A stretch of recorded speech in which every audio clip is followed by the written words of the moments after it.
who was Prince of Wales, endlessly talked about climate change and net zero. But the intervention overnight from Prince William, I think, is the most direct political piece of interference that has international and global implications that I almost think we've ever seen. Prince William is saying to Israel, stop what you're doing. Some will see that as being given a free pass to Hamas. Many young people will say, hooray, he's doing the right thing. But whether he's doing the right thing or not, has he gone just too far with this? Should our future king intervene in this way? I don't believe that he should. I think he's making a very big mistake.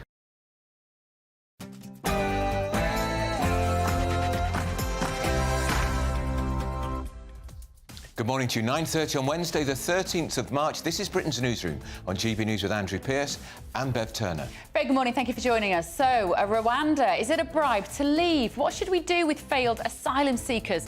Well, now they could be offered £3,000 to move voluntarily to Rwanda. Your taxes will pay for it. But it's a lot cheaper than putting people in hotels, isn't it? So maybe it's a good idea. What do you think? And finally, sub-postmasters wrongly convicted during the Horizon IT scandal are going to have their convictions automatically quashed under a landmark new law being introduced today, not by the courts, but by Parliament. But will that be enough for the victims of this terrible miscarriage of justice? And should you be allowed to, on your own terms, should you be allowed to die? So Keir Starmer has promised that there will be a vote on assisted dying if Labour win the election. Would it have your support? And puberty blockers blocked. Good. In what's being described as a landmark decision, children in England who identify as trans will not be prescribed puberty blockers at gender clinics. We'll be talking to the Conservative MP Miriam Cates, who's been campaigning on that very issue. And 55 scientists have warned that the COVID inquiry appears to be fundamentally biased and it's failing to examine the costs of lockdowns. We're going to be joined by one of those signatories after 11 o'clock.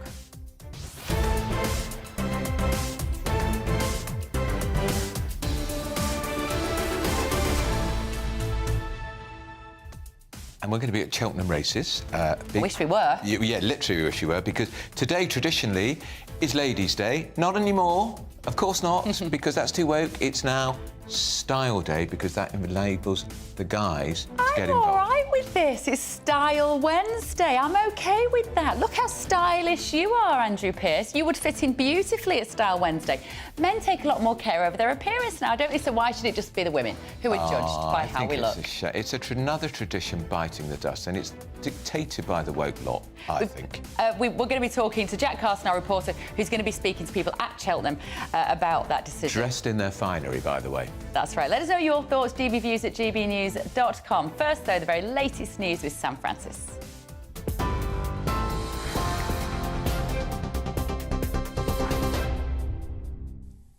Bev, Andrew, thank you very much. Good morning from the newsroom. It's just gone 9:30 and a brief look at the headlines this hour.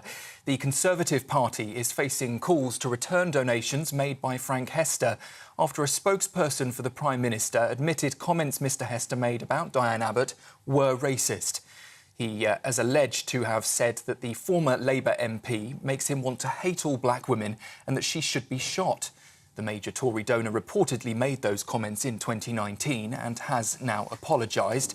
Senior party figures indicated this morning that there are no plans, though, to return Mr Hester's donations. Postal Affairs Minister Kevin Hollinrake told GB News that racism is not a problem for the Tories. He said very clearly that these comments were racist and wrong, but also he's pointed out quite rightly that this is the most diverse cabinet in history. We are not a racist party. We don't condone that kind of racist language. And the gentleman himself has apologised. But I think you can take it from the fact it is his spokesman that those are the Prime Minister's clear views. In other news this morning, a new law aimed at quashing the wrongful convictions of sub-postmasters will be introduced by the government later. More than 700 post office staff were found guilty of crimes, including theft and fraud, because of a faulty IT system. Those affected can receive interim payments and a final fixed amount of £600,000. Labour have welcomed the progress, but say it won't be enough to deliver full justice. And Britain's economy has returned to growth after dipping into a shallow recession at the end of last year. The latest GDP figures show the economy grew by 0.2% in January. That's according to the Office for National Statistics. The Chancellor says today's numbers are proof that the government is, he says, making progress.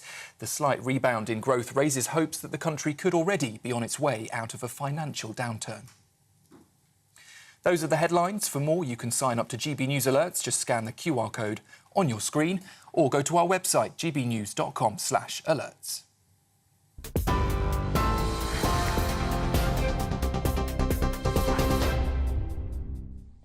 Very good morning. Welcome to Britain's Newsroom on GB News with me, Bev Turner, and Andrew Pearce. Well, this is a big change. Front page of the Times today reporting exclusively that failed asylum seekers will be offered £3,000 to go to, you've heard it before, Rwanda, but this would be a voluntary scheme, so it wouldn't require the European Court of Human Rights stepping in to block it or the House of Lords. It's a way to clear the migrant backlog. Currently, I didn't know this, we pay £3,000 to resettle people back to their own country if their asylum applications failed. Last year, 19,000 took that route. This is an opportunity to go to Rwanda. Maybe it will work, Bev. So I actually, when I heard this drop on the news website last night, gbnews.com, Britain's fastest growing news website, I did think this sounded ridiculous. It feels like an incentive, doesn't it? You think, oh no, this is going to be more reason for people to come over. They'll say, right, fine, I'll come over and then I will take my £3,000.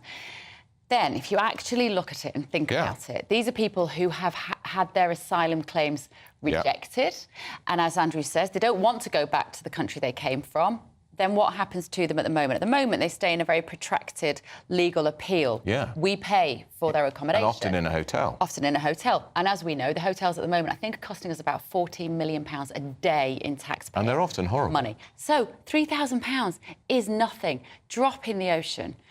I think brilliant. Offer them £3,000, send them to Rwanda, which we're being repeatedly told is a lovely place to live with a wonderful quality of life for people over there. Would it be enough? I don't know. I quite like the idea. Well, I think so. Joining us in the studio is an old mate of mine. I've done nothing with Paul and I've known each other 25 years. Former Labour cabinet advisor, Paul Richards. Paul Richards, the asylum system in migration is a shambles and it's chaos. Maybe they've hit on something here. I think it smacks of desperation, to be honest. I think we all know there's an election coming up. We all know that Rishi Sunak has absolutely laid everything on the line on this policy. If they can't get anyone at all back to Rwanda before the election, then he will have failed in his own terms and his own backbenchers will be up in arms and all the rest of it. So I think this is just basically a way of trying to get to say in the House of Commons, some people have gone to Rwanda. But what if some and you're paying them to do it, Andrew. I mean, you're paying them to go. But we're paying them to go back to their country, £3,000, and they don't want to go, so they then get into all sorts of appeals on legal aid and stay in hotels and all the rest of it. But if we then say, rather than have a fight with you about going back to wherever you came from, £3,000 to go to Rwanda, they say, thank you very much, and go, and there's a deal that they stay, isn't that worth having? Well, they don't want to go back to their own countries. Desperate or not?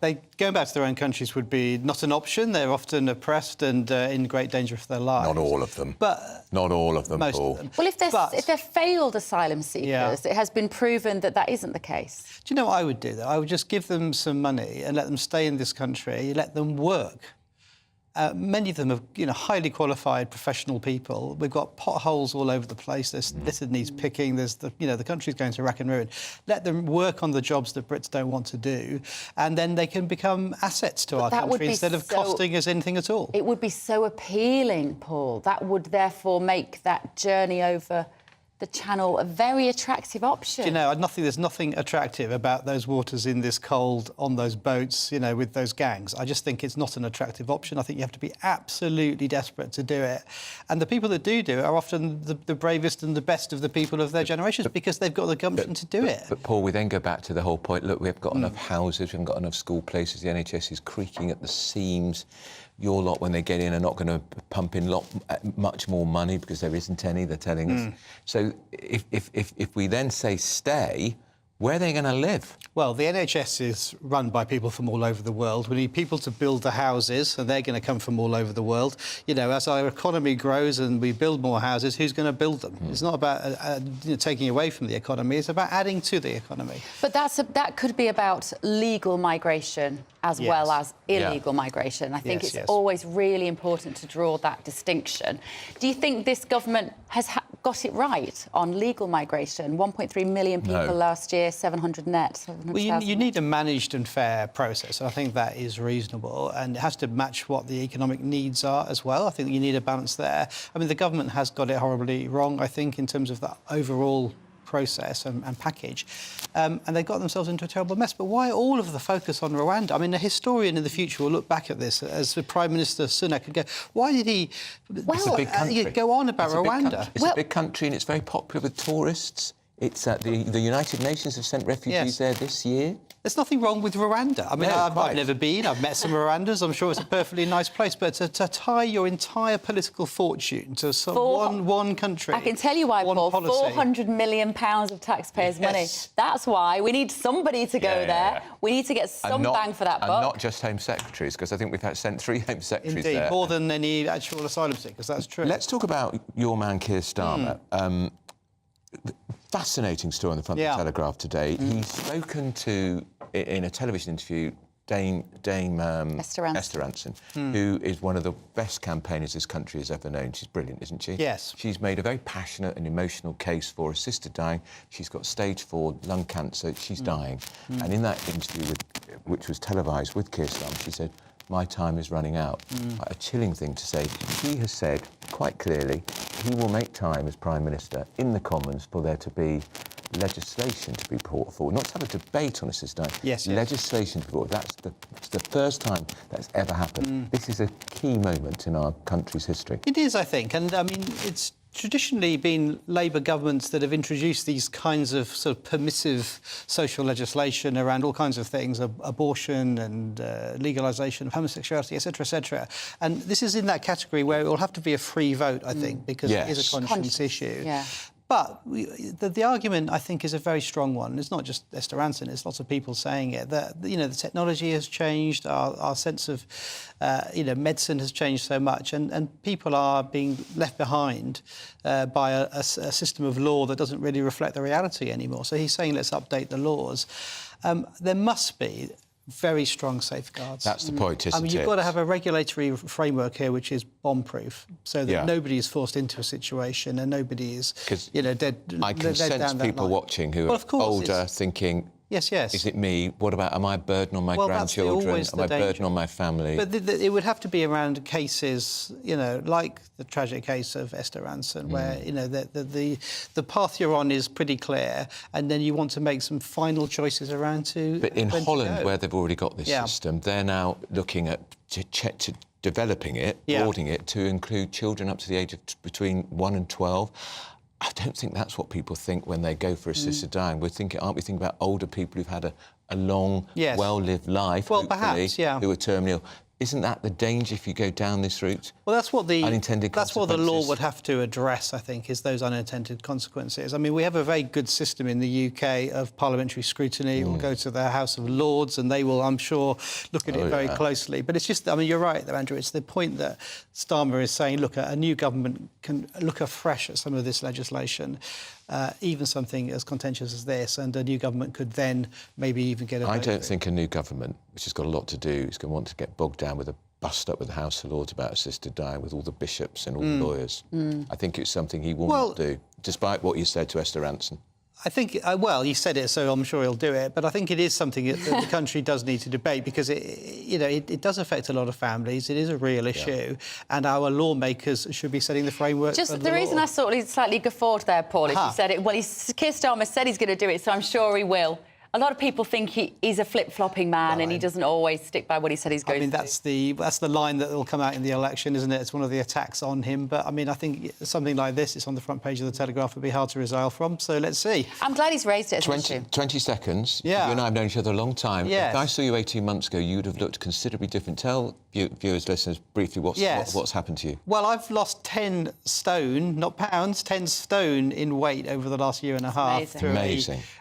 No injections, no operations, no carbs, and lots of walking, and that's it. Come back and talk to us about that today, Paul, really won't good. you? Thank you. Because Well it's done. so interesting. That He looks very well on it, doesn't he? Right, up next, the NHS is banning puberty blockers for children. This, for many, is a huge win. Conservative MP Miriam Cates is one of those people who was raising awareness of this. She's with us next with Britain's Newsroom on GB News. Headliners. Tomorrow's papers tonight, every night from 11 p.m. Is a debate on gender really a far-right issue? Far right. I'm so bored of that phrase, you know what I mean? Like, anyone who talks about... anyone who acknowledges that there are two sexes is suddenly far right, because that's what Hitler and Mussolini were all about. This question from Shirley is, of course, about Labour. They've been accused of being undemocratic because they pressured a pub into cancelling a debate, and this debate features Kelly J. Keane, who's been on this show a couple of times, and she's a campaigner, and she was just on the panel, and then they got a letter saying that they couldn't do it because Kelly J. Keane apparently attracts far-right groups. Now, they've tried this trick before, but because some awful, ghastly neo-Nazi types turned up near to an event that she was holding in Australia, they kind of tried to blame that on her and suggest that the two were the same thing. They weren't. That was an opportunistic group turning up to... they're not... neo-Nazis aren't pro-feminist. They're not pro an event called Let Women Speak. That's just ridiculous. New Zealand's TV blurred her touching her zip because they said that her touching her zip was a far-right dog whistle because she's making that symbol. Yeah, but she wasn't making the symbol, she was just adjusting a zip. Yeah, and also, this isn't a far-right symbol. I mean, that was incredible because she obviously wasn't making that symbol anyway. She was just adjusting a top. But this New Zealand news channel blurred out the hand so that they could pretend that it was some horrible ghastly... Yeah. I mean, this is low stuff, isn't it? She's talked about having voted Labour in the past. She's so not far right. But also, I mean, even if she were right-wing, which she Yes. isn't, why would they be banning a panel where there's a discussion about one of the most important issues of our day? What are Labour playing at here? They're anti-democratic, aren't they? They're just kind of playing whack-a-mole with things they don't like. I think maybe I'll write to the pub and say I do want to see Kelly J. Keane there. Yeah, but they won't listen to you Well, if no, you say they that, won't, will they they? Because won't. you've got the unfashionable opinion, Chris. Well, and the unfashionable workplace. Join me, Camilla Tominey, every Sunday at 9:30 when I'll be interviewing the key players in British politics and taking them to task. This report basically says that he's not fit to stand trial. With an upcoming election looming over Westminster, now is the time for clear, honest answers. I agree. And that's precisely what I'll get. Is he indecisive? Incompetent? That's the Camilla Tominey Show at 9:30 every Sunday on GB News, the People's Channel, Britain's election channel. I'm Michelle Dewberry, and I'm not here to tell you what to think. I'd much rather hear what you have to say. So, send in your opinions to gbviews@gbnews.com. Keep them clean, and you never know, I might read them out. With my panel here on Jubes & Co, we debate, we get stuck into the issues of the day on a show where all views are welcome, especially yours. GB News, the People's Channel, Britain's news channel.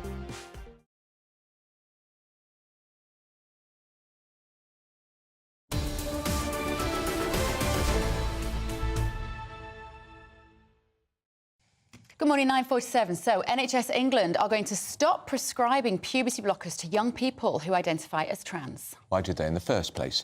You could ask. The LGBT plus charities Stonewall said this. For some, an important part of this care comes in the form of puberty blockers, a reversible treatment that delays the onset of puberty, giving the young person extra time to evaluate their next steps.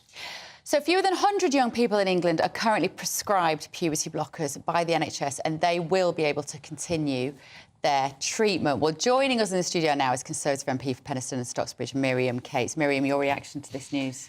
Well, I'm really pleased with this decision to stop prescribing puberty blockers on the NHS. I think it's part of the NHS's CAS review. Dr Hilary Cass, who's made a number of recommendations, so this is in response to a consultation.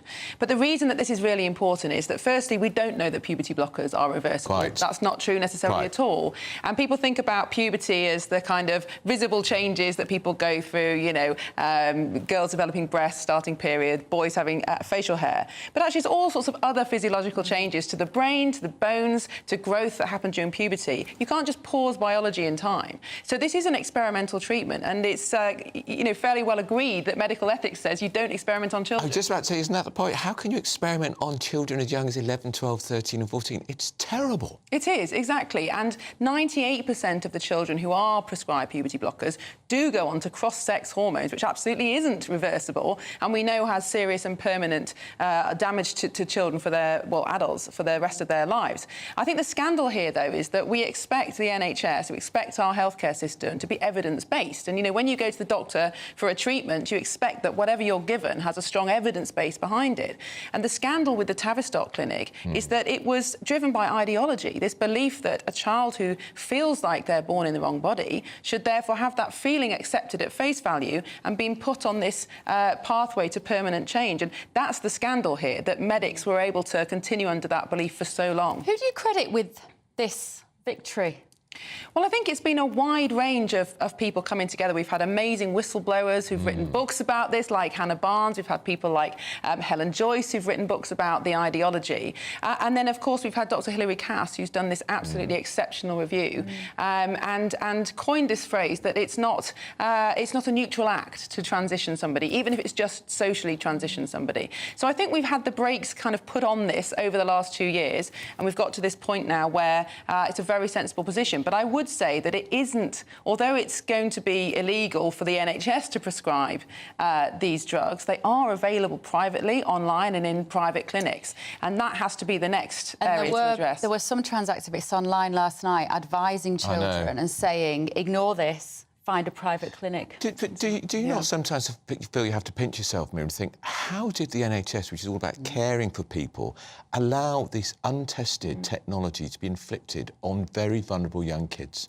Yes, it's a really difficult question to answer, and I think how this untested ideology, this idea that there are more than two sexes or that you can change sex, has become so embedded in a practice that you would think is so based on evidence and research. That is a really difficult question to answer, but I think if we look around, it's not just the NHS that has become captured by some of these points of view. We know the education system has, we know things like museums and even libraries have. And I think we've got some big questions to answer as a country about why these things weren't challenged when they first came into being. But I think we're heading in the right direction on this, but time will tell. It's about a fundamental shift, isn't it, in our relationship with our bodies, which leads us on to this idea of assisted dying.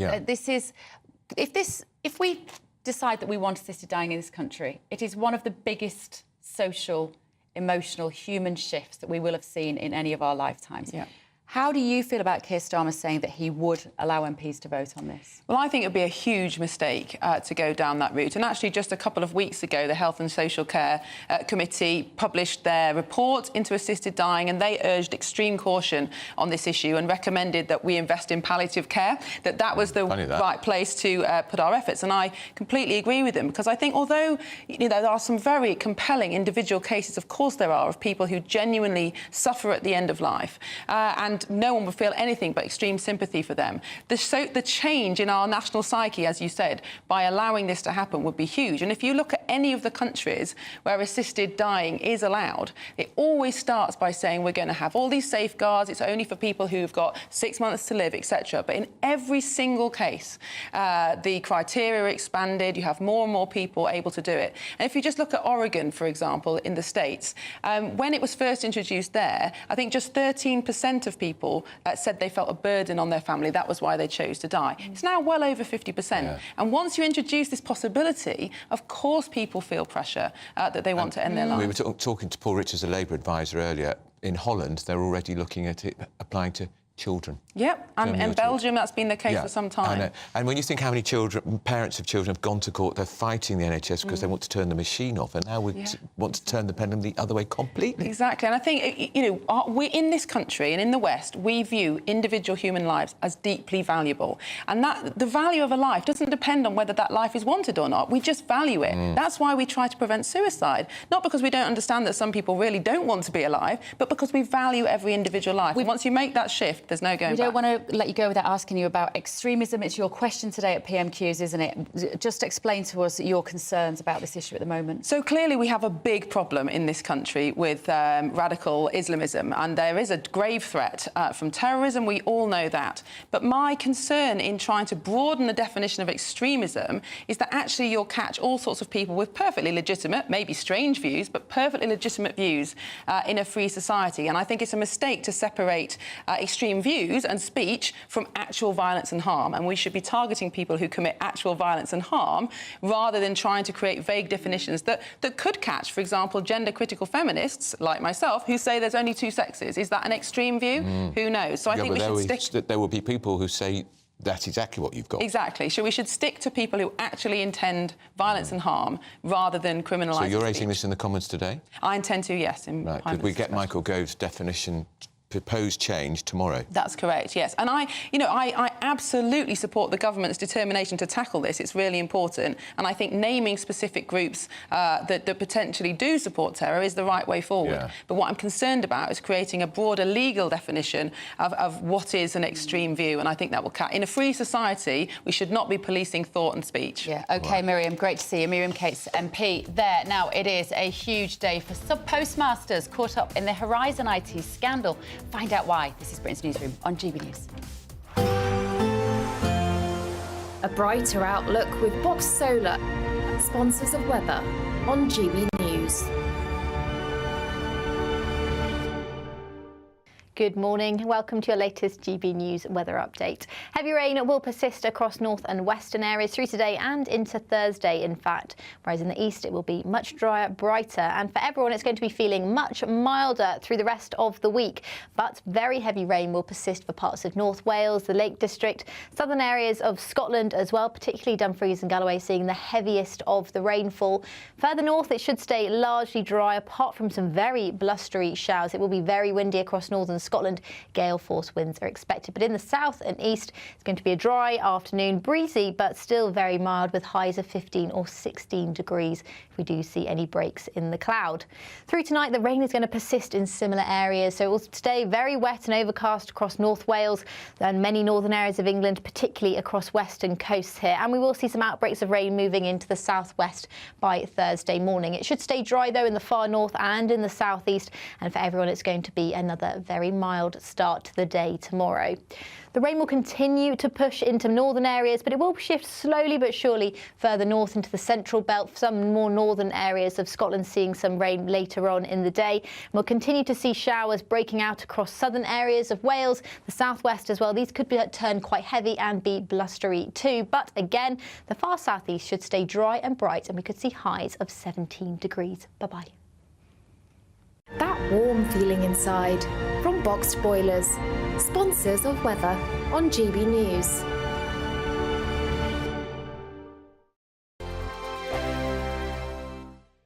Want to be a winner? You've won £18,000. I'm slipping neck. I don't know what to say. Enter our massive spring giveaway with 3 big seasonal prizes to be won. There's £12,345 in tax-free cash to give your finances a spring boost. We'll also send you on a shopping spree with £500 worth of vouchers to spend in the store of your choice. You'll also get a garden gadget package. For another chance to win the vouchers, the treats and £12,345 in tax-free cash, text GBWIN to 84902. Text costs £2 plus 1 standard network rate message. Or post your name and number to GB03 PO Box 8690 Derby DE1 9TT. UK only. Entrance must be 18 or over. Lines close at 5 p.m. on Friday the 29th of March. Full terms and privacy notice at gbnews.com/win. Please check the closing time if watching or listening on demand. Good luck. This is GB News, Britain's news channel. Now, I'm sure you have seen this video that went viral this week, and if you haven't, well, I think you're going to enjoy it. This is a firefighter leaning on a fence whilst watching a trapped driving instructor's car sink. in 4 feet of floodwater. Looks very comfortable there, doesn't he? Just leaning against the Just fence. chilling, just relaxing. Yeah, there were two. There were, in fact, 2 Essex fire and rescue crews, an ambulance and a police car parked near the sinking vehicle, but they wouldn't enter the water because they had to wait for specialist crews who were trained for the water depth. Well, 2 people who weren't going to sit back and watch were these 2, Jack and Danielle Price, who took it upon themselves to rescue the submerged driver. And Danielle joins us now. Very good morning to you, Danielle, and you are a hero, an absolute hero.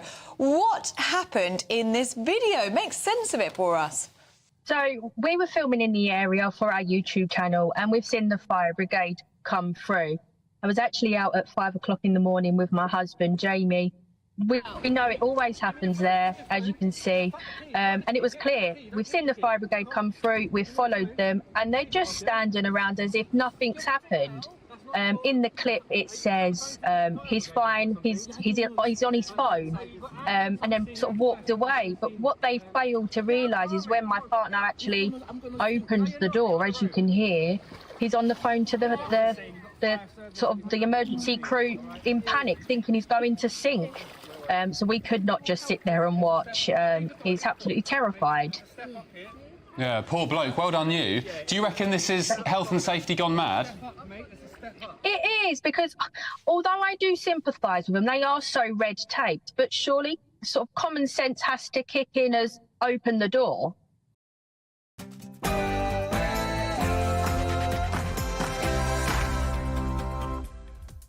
Morning, it's 10 o'clock on Wednesday, the 13th of March. This is Britain's Newsroom on GB News with me, Bev Turner, and Andrew Pearce. So it's a huge win for the sub-postmasters who were wrongly and shamelessly convicted during the Horizon IT scandal. We're going to bring you the details of the good news for them very shortly. And is it a Rwanda bribe to leave? Well, what should we do with failed asylum seekers? Now they could be offered £3,000 to move voluntarily to Rwanda. Your taxes will pay for it, of course, but you could say that it's a lot cheaper than putting people in hotels. So maybe it's a good idea. Let us know what you think. Racist and wrong, that's how Downing Street eventually described the comments allegedly made by a Tory donor about the Labour MP Diane Abbott. The Conservatives are under pressure now to return the £10 million donation from Frank Hester. Should they? And today marks the second day of the Cheltenham Festival, one of the biggest weeks in horse racing. Today, it's Style Wednesday, not Ladies' Day. Our reporter Jack Carson is there. Well, here it is on the race card, Style Wednesday instead of the traditional Ladies' Day. I'll have more on that and all the racing here on day 2 of Cheltenham.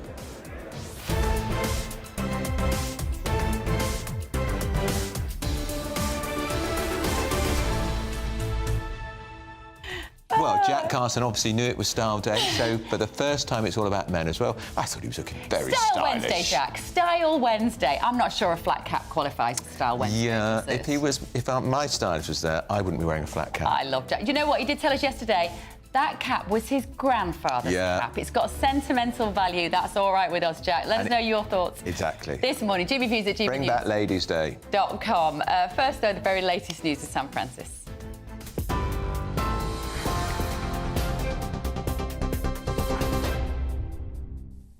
Bev, Andrew, thank you very much. Good morning from the newsroom. Just coming up to 2 minutes past 10. The top story this morning. The Conservatives are facing calls to return donations made by the party's biggest donor after a spokesperson for the Prime Minister admitted that comments made by Frank Hester were racist. Mr Hester is alleged to have said that the former Labour MP, Diane Abbott, makes him want to hate all black women and that she should be shot. He reportedly made those comments in 2019. He has now apologised. Last year, he contributed £10 million to the Tories. Labour and the Liberal Democrats are now calling for that money to be given back. The senior figures in the government have indicated this morning that there are no plans to return the funds and further donations from Mr Hester may still be accepted. Minister Kevin Hollinrake told GB News earlier that racism is, he says, not a problem for the Conservatives. He said very clearly that these comments were racist and wrong, but also has pointed out quite rightly that this is the most diverse cabinet in history. We are not a racist party. We don't condone those kind of racist language. And the gentleman himself has apologised, but I think you can take it from the fact it is his spokesman that those are the Prime Minister's clear views. Well, as Bev and Andrew mentioned, a new law aimed at quashing the wrongful convictions of sub-postmasters will be introduced by the government later. More than 700 post office staff were found guilty of crimes including theft and fraud because of a faulty IT system. Rishi Sunak says that legislation is a crucial step forward towards resolving the largest miscarriage of justice in Britain's history. Those affected can receive interim payments and a fixed final offer of £600,000. Labour have welcomed the progress, but say it won't be enough to deliver full justice. Former sub-postmaster Janet Skinner was one of those who was caught up in the scandal, spending time in prison for a crime she didn't commit. She told GB News this morning that nothing will undo the damage. Even though this new legislation has been brought into place today, we've still got the inquiry going ahead. There's police investigations into the post office's wrongdoings. So, I mean, really, other than this overturning convictions today, there's still no end in sight. The UK economy has returned to growth after dipping into a shallow recession at the end of last year. The latest GDP figures show the economy grew by 0.2% in January. According to the Office for National Statistics, the Chancellor says today's numbers are proof that the government is making progress. The slight rebound in growth raises hopes that the country could already be on its way out of a financial downturn. Migrants who've been refused asylum in Britain could be offered thousands of pounds to move to Rwanda. The voluntary scheme would be separate to the Safety of Rwanda bill, which is currently facing delays due to a series of amendments. It would extend current returns policies, which already see some migrants offered £3,000 to return to their country of origin. Labour says it's evidence the government's Rwanda plan has no chance of succeeding. However, the Home Office has defended the scheme, saying that voluntary returns are an important part of tackling illegal migration. The London Fire Brigade says that it has now completed all of the recommendations that were made during the first stage of the Grenfell Tower inquiry. Fire Commissioner Andy Rose says the changes would lead to a substantial difference to the brigade's emergency responses. There are, on average, 2 high-rise fires every day in the capital, and the Commissioner warns that a blaze on a similar scale to Grenfell could happen again. 72 people died when the Grenfell Tower caught fire in 2017. Sir Keir Starmer has pledged to allow a vote on legalising assisted dying within the first 5 years of a potential Labour government. In a filmed conversation with the campaigner Dame Esther Ranson, the Labour leader committed to giving time for MPs to debate and vote on that issue.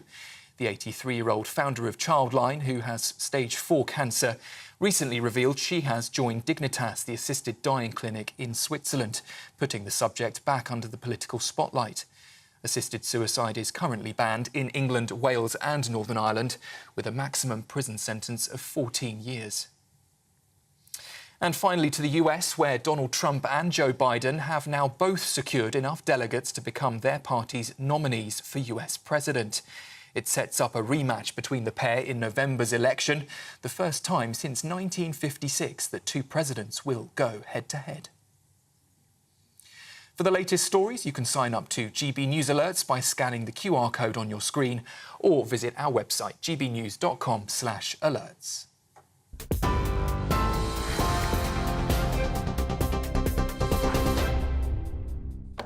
10:06 with Britain's Newsroom on GB News with Andrew Pearce and Bev Turner.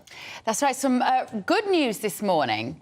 The wrongful convictions of hundreds of sub-postmasters in the post office scandal are to be quashed later today. It's a landmark move because ordinarily it's the courts rather than Parliament that would enact such legislation. So joining us now is the Conservative peer and former MP Lord Arbuthnot, who has led the whole campaign in Parliament to investigate properly the Horizon IT scandal. Lord Arbuthnot, good morning to you.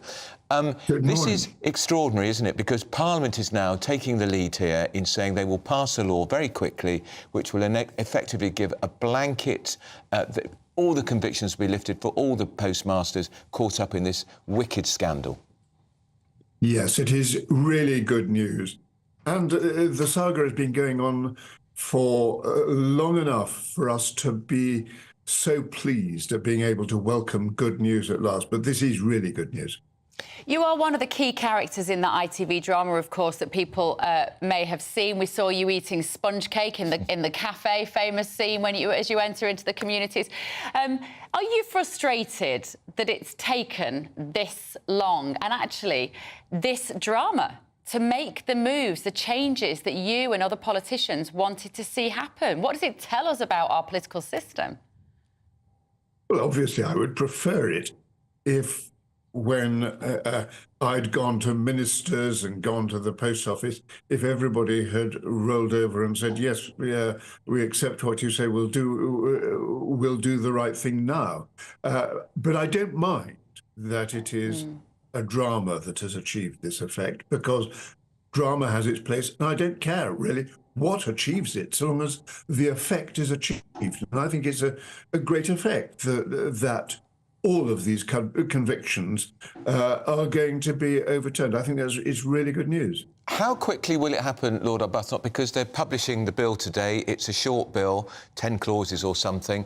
I presume that there'll be all-party support. It should sail through the Lords. Could this be happening in a matter of weeks or days? Well, I hope that is the case. I mean, there will be some people who will object to the constitutional aspect of Parliament overturning judicial decisions, and I understand their reservations about that. But there is, I think, no choice but to get this bill through as quickly as possible, sail through the Lords. But the government's intention is to have it through by July, by the end of July, and then compensation for those whose convictions are overturned will be able to flow in a way that it hasn't been able to do until now. Just remind us where we're up to with the compensation. Some people have had undisclosed amounts of money. But as you say, then, this should all change after July. And are we still clear where this compensation is going to come from? Yes, it's coming from the Treasury. And I think the Treasury will expect and will receive a large chunk of money from Fujitsu. I don't know what proportion of the compensation will or should be paid by Fujitsu, but I think it should be very substantial. Sorry?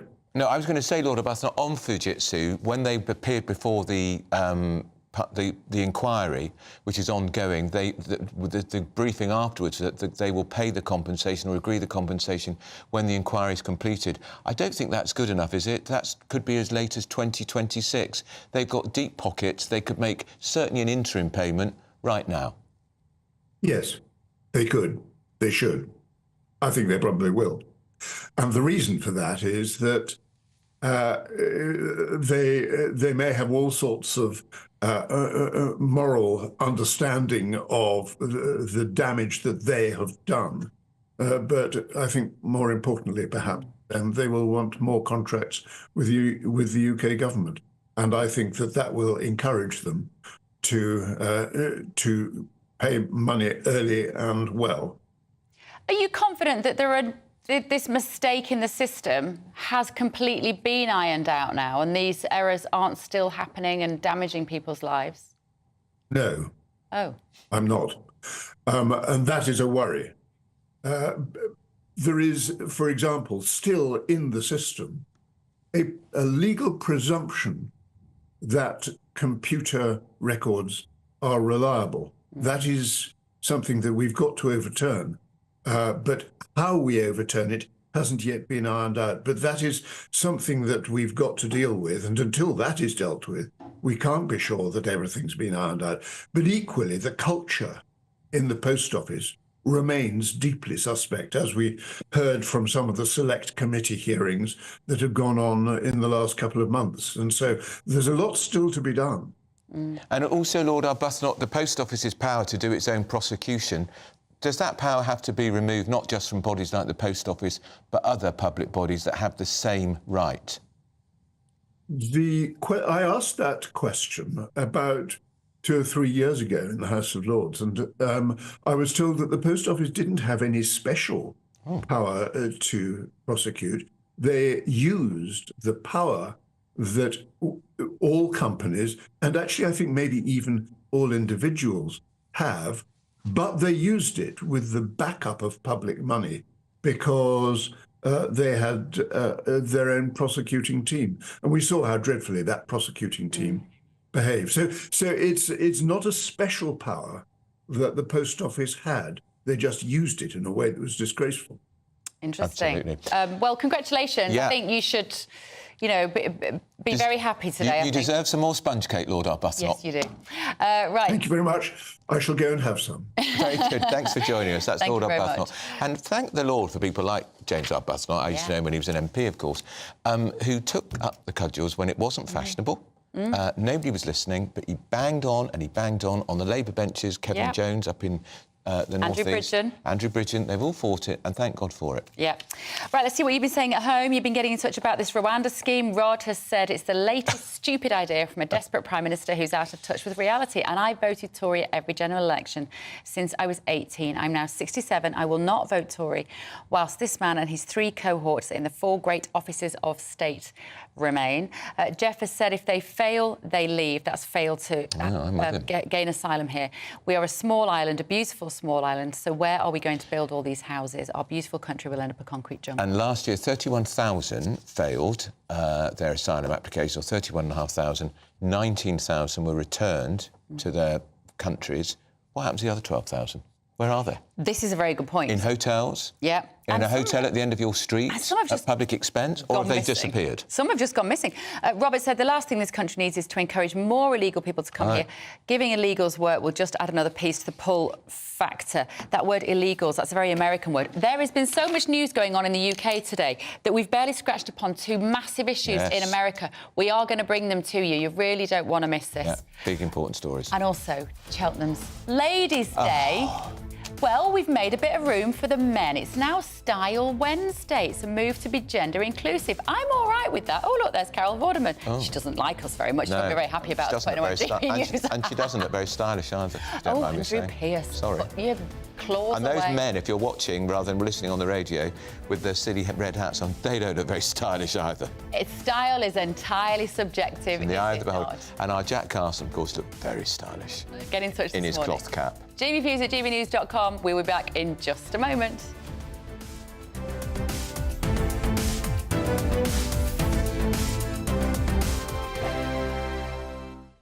Headliners. Tomorrow's papers tonight. Every night from 11 p.m.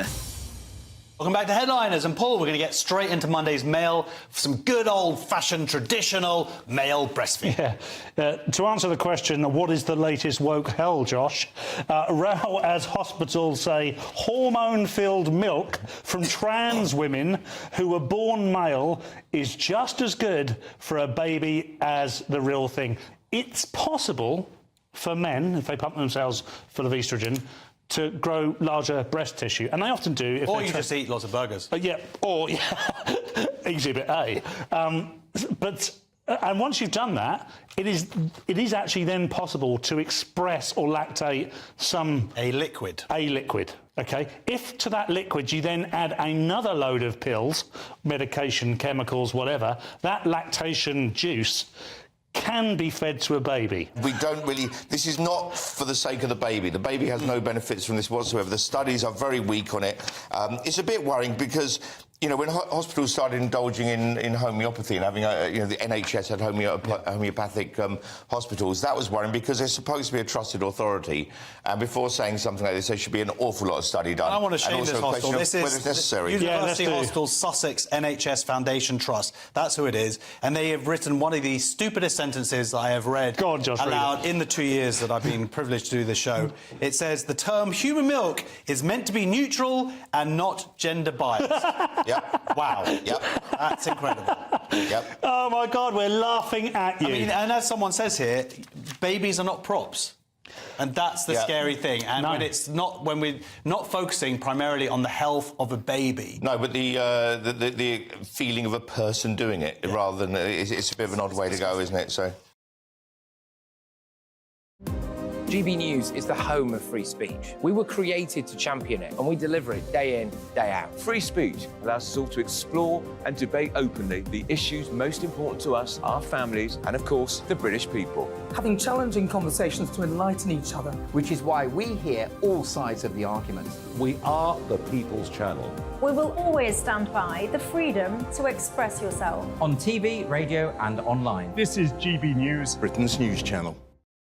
Big news, big debates, big opinion. Patrick Christie's Tonight is the week's biggest show. Every weekday, 9 to 11 p.m, we've got the inside track on the day's top stories. There'll be sharp takes you won't get anywhere else. We will set the news agenda, not just follow it, and I want to bring you along for the ride. Whatever it is, we'll have our finger on the pulse. It's news, but it's this close to entertainment. Patrick Christie's Tonight, 9 to 11 p.m, only on GB News, the People's Channel, Britain's news channel.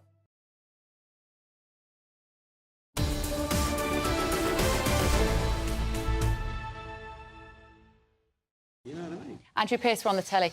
Right, we've got Stephen Pound in the studio with us and broadcaster Mike Parry. You two are having a very good catch-up there. We were. Right, gentlemen, I want to talk about the fact that it's Cheltenham-style Wednesday. What is wrong with that? It shouldn't just be talking about Ladies' Day anymore. What is right with it, Mike Parry? Well, there's nothing right with it. I am a Cheltenham fanatic. Yeah. I've probably gone there for the last 20 years. Yeah. I'm only not there this week, so I've got other things to do. But I love Cheltenham. And because I bet you always look stylish when you do. Well, it's very kind of you. But I tell you what, because we were there to do the breakfast radio show, we used to get there at 4 a.m. And watching Cheltenham wake up. Yeah. And Cheltenham itself, the racecourse, is a magnificent bowl. It's the greatest sporting arena that I've worked at because it is literally between the hills and the fields of Gloucestershire. It's beautiful. Yeah. And it's a most unique experience. But, of course, one of the classic days is Ladies' Day. Right. Like when you go to the Grand National, the classic day is Ladies' Day, OK? And we really enjoy those ladies dressing up in Liverpool at Aintree. Do you know, I've got a thing about Always this. A good spread in the mail. The problem is that when you have Ladies' Day at Royal Ascot or Cheltenham, it's all very dignified and demure. When it happens at Aintree, right, the newspaper editors say, find me a lady who's drunk and lying flat out on the floor because... Probably not difficult. Look far.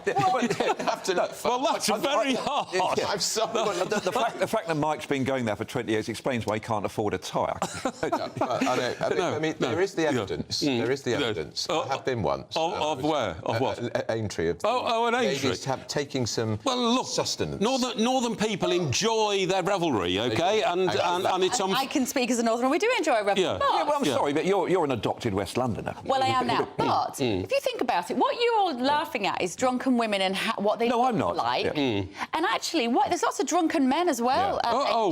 Indeed. They don't make such entertaining pictures. No, but it's the way the ladies are dressed. The picture editors love the pictures of the ladies with tiny mini skirts on and glass of champagne and the tifters all over the place, you know. Well, hang on a second. I'm sorry. The vertiginous heels. They're always vertiginous. I'd never ever heard the word fascinators before till I started looking at these pictures. You know, those wobbly things.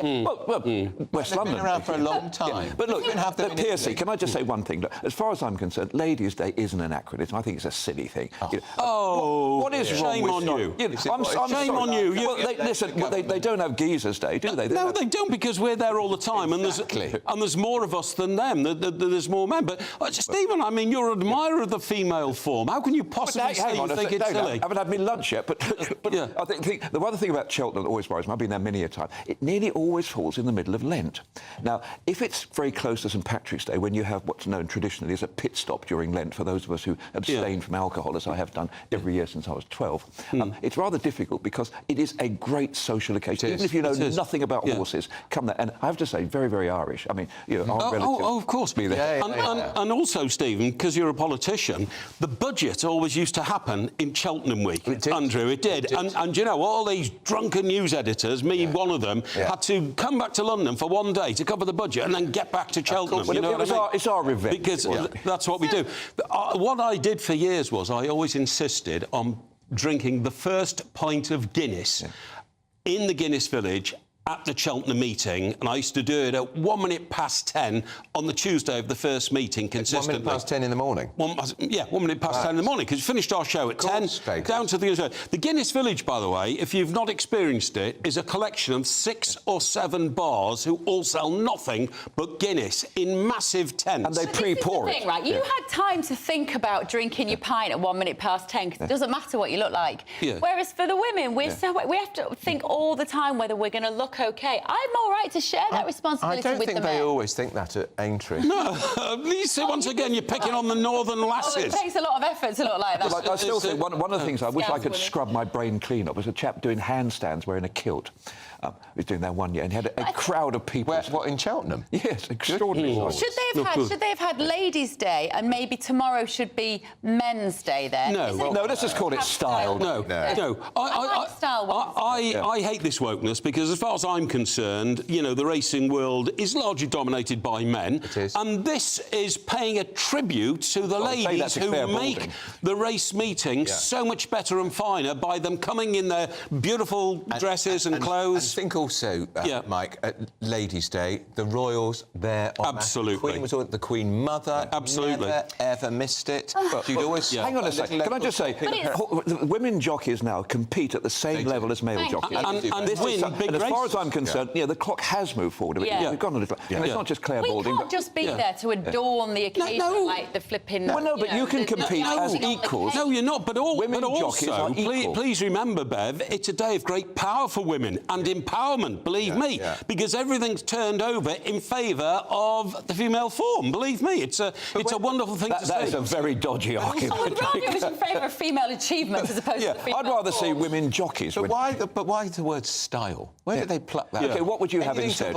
I'd keep it at Cheltenham Ladies' Day. I don't think women were offended by it. I always think it's like Cheltenham Ladies' College, though, isn't it? Well, they're not going to change the name of that, are they? Because it is for girls. And do you know what? The younger generation of men, I know men in their 30s who routinely wear makeup, straight men who are wearing tinted moisturiser and a bit of bronzer and a bit of concealer. I find it deeply unattractive. But they are a stylish Stephen has been wearing makeup for years. Well, polyfiller, by and large. Should we talk briefly about Paul O'Grady? TV presenter, well-loved, lost his life last year, I think it is.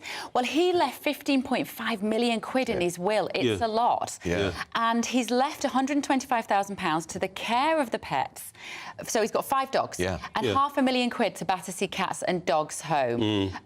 Fair play to him, I say. I saw him when he did his Lily Savage act on stage. He was brilliant. He's brilliant. But look, there's a couple of things about this. Never wanted to cross swords with him if he picked on you from the stage. I know. Just absolutely tore you to Don't pieces. say a word. But God, he was good. Look, the interesting thing about this, I think he's left this woman £25,000 each to look after each of the dogs, including Sausage, you know, the dog he always used to talk about. But look, the interesting thing is the juxtaposition of the 2 stories in the paper.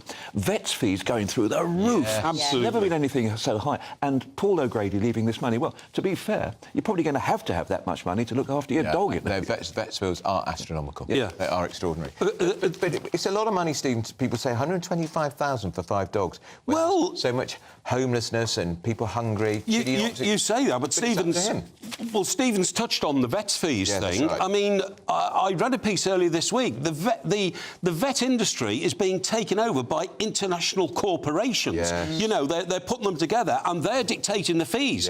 And the vets who used to charge £25, you know, to mend a dog's foot are now charging £2.50.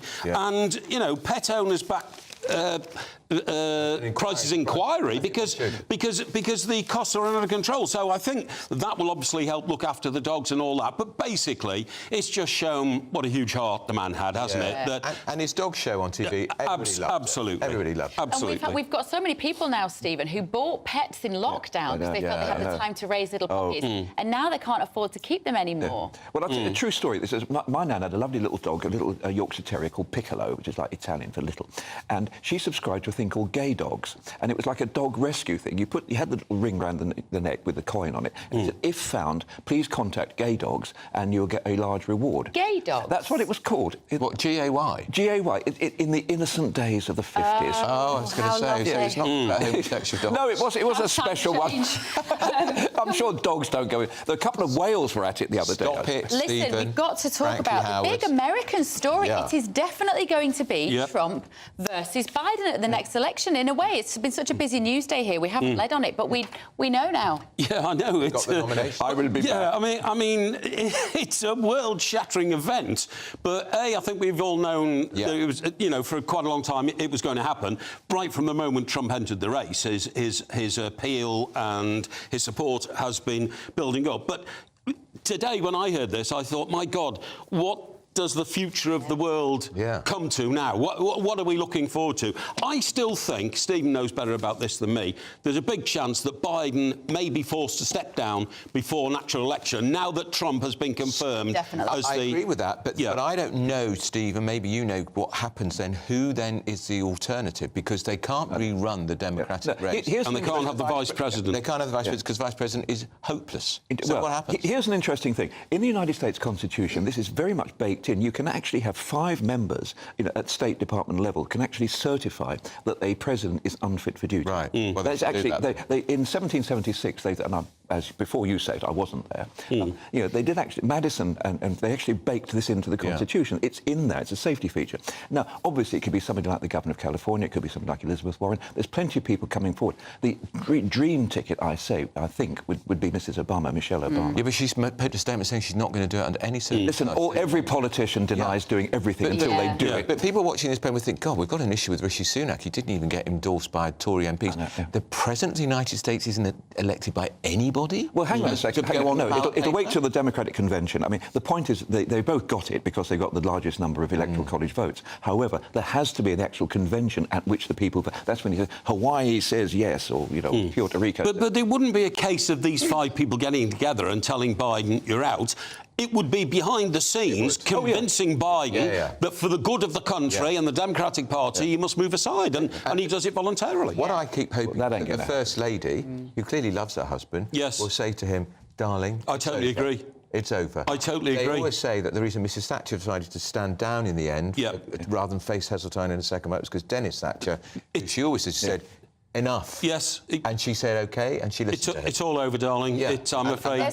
In Conservative politics, they talk about the men in the grey suits. They do. In Labour Party, we talk about the men in the grey boiler suits. But, the idea is that you come in and say, I'm sorry, into the library, glass of whiskey and a revolver. But it's going to be somebody like the First Lady to tell him to stop. This is endless conjecture. This is sort of, we don't even have to talk about photoshopping. We can actually move on to the real world. But there's endless speculation already that the First Lady does have a huge influence on government policy, and even she can't get Biden to get his facts right when he's making a speech. You know what I mean? Biden's clearly not making it. He made a good State of the Union speech 2 days ago. Right, gentlemen. Right, we've got to move on. So thank you for that. Still to come this morning, Lee Anderson, of course, defected to Reform. But are we going to see any more Tories following him? Well, we're going to be joined by a good friend of his, a good friend of Lee's, Tory MP for Don Valley, Nick Fletcher. Labour next. I beg your pardon. Labour gain. Labour gain. That and much more after your morning's news with Sam Francis.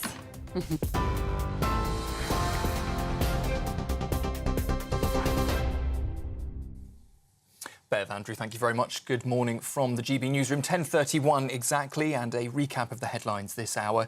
The Conservatives are facing calls to return donations made by the party's biggest donor after a spokesperson for the Prime Minister admitted that comments made by Frank Hester were racist. Mr Hester is alleged to have said that the former Labour MP makes him want to hate all black women and that she should be shot. The major Tory donor reportedly made the comments in 2019 and has now apologised. Senior party figures indicated this morning that there are no plans to return Mr Hester's donations. Meanwhile, Postal Affairs Minister Kevin Hollinrake told GB News earlier that racism is not a problem for the Tories. A new law aimed at quashing the wrongful convictions of sub-postmasters will be introduced by the government later. More than 700 post office staff were found guilty of crimes including theft and fraud because of a faulty IT system. Those affected can receive interim payments and a fixed final offer of £600,000. Labour has welcomed the progress but says it won't be enough to deliver full justice. And the UK economy has returned to growth after dipping into a shallow recession at the end of last year. The latest GDP figures show the economy grew by 0.2% in January. That's according to the Office for National Statistics. The Chancellor says today's numbers are proof that the government is making progress. Well, the slight rebound in growth raises hopes the country could already be on its way out of the financial downturn. For the latest stories, you can sign up to GB News Alerts. Just scan the QR code there on your screen or go to gbnews.com/alerts.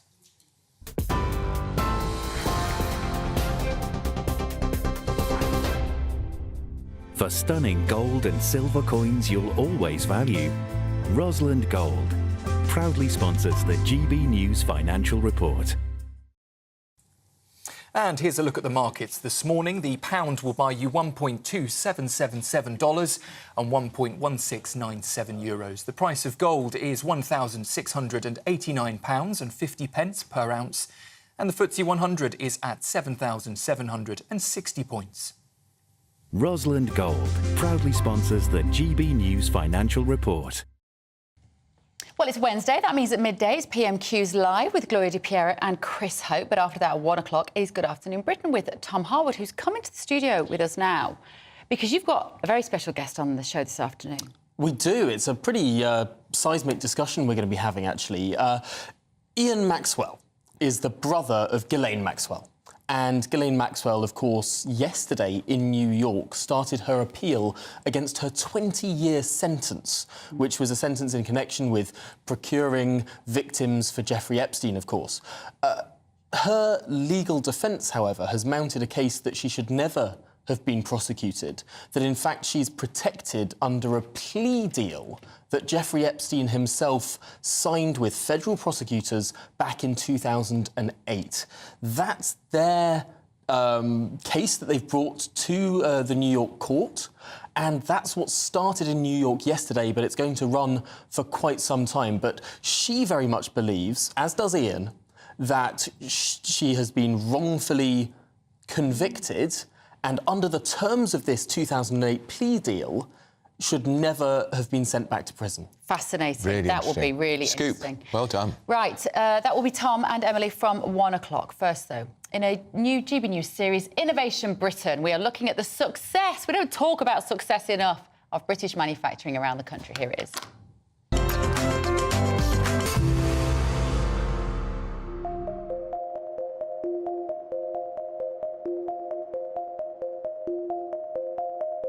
How many companies do you know that export 65% of what they make?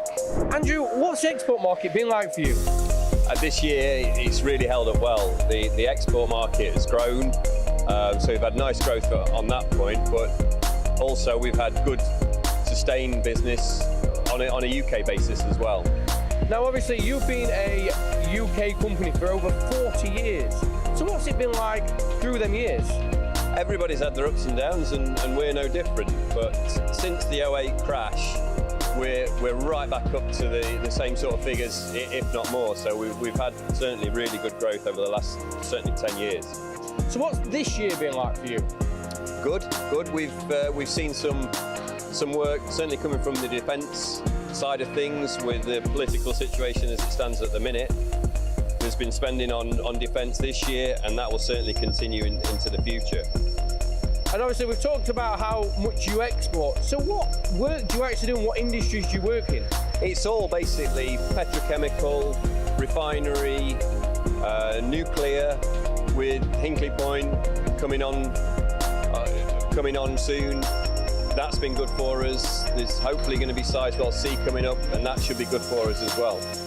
Now, just last question, obviously, there's a lot of bad news in UK manufacturing, but how are you finding it as a business owner? It's been difficult. Certain things have given us some challenges, but I think those challenges are the same the world over. I think, generally UK manufacturing is in a fairly good state.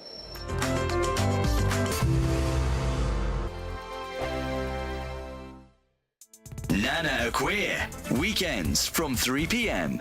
Should we put tobacco-style warnings on ultra-processed foods? Boris Johnson is calling on the government to do this. In his Daily Mail column, the former Prime Minister says that people don't know what they're feeding their families and there's too many extra ingredients. That's why I'm asking, should we put tobacco-style warnings on ultra-processed food? Well, joining me now to discuss, Steve Miller, former presenter of Fat Families, Helena Davidson, campaigner and policy expert at the Vegan Society. Right, so I'm going to start with you. Steve Miller, what do you think? Oh, I'm applauding Boris today. Good on you, mate. And the reason for that is we know that the research on the warnings on cigarettes, I should say, when those warnings were visual, they worked very well. The second reason on a practical level is that we need to stop looking and listening before we start, grazing and putting things in the trolley.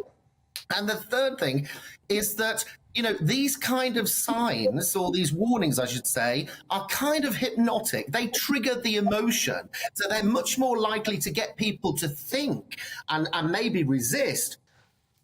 Yeah, so at the Vegan Society, we're broadly in favour of increasing consumer knowledge when it comes to the nutritional value of people's food. But I think it's important to mention that ultra-processed food isn't an issue that's exclusive to vegans. And whilst most meat alternatives will fall into the ultra-processed food category, it largely depends on how we're going to look at how UPFs are going to be assessed, because vegan alternatives that fall under ultra-processed foods, they're actually on average healthier than meat products or ultra-processed foods that contain animal products. Really? So I think it depends on how we look at it. We might have to take a closer look at the nutritional profile of individual foods rather than the level of processing. I'm Christopher Hope. And I'm Gloria Di Piero, bringing you PMQs live here on GB News. Every Wednesday, we'll bring you live coverage of Prime Minister's questions when Rishi Sunak and Sir Keir Starmer go head-to-head in the House of Commons. We'll be asking our viewers and listeners to submit the questions that they would like to put to the Prime Minister, and we'll put that to our panel of top politicians in our Westminster studio. That's PMQs live here on GB News, Britain's election channel. I think the most exciting bit for me is talking to people. People who I think are ignored often by the major news channels. We're going to give news they want to hear. There's a voice there that needs to be heard. I think there's a chance here for a diversity of opinion to be expressed, which you don't find elsewhere. It's really exciting. We don't hold back. We're free to say how decisions that are taken here affect us all around the country. Only on GB News, the People's Channel, Britain's news channel.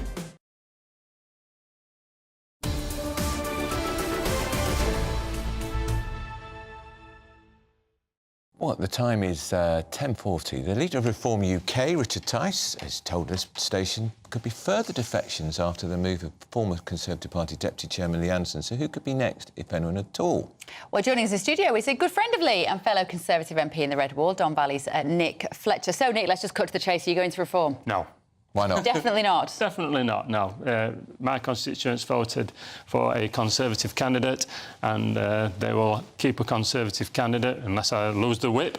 But I don't think that's going to happen, and no, I will stay as a Conservative candidate until the next election and I will continue then. Lee Anderson's constituents voted for a Conservative candidate. He's now as a Reform Party MP. Should he do the honourable thing and trigger a by-election, which he's voted for in the past? Yeah, I think the problem is that we've got with that is that, well, one, the whip was taken off, which was a mistake, which made him an independent, and obviously then Reform have come along, and there could be an election any time. Who knows whether it could be May or it could be November. I don't think it helps anybody.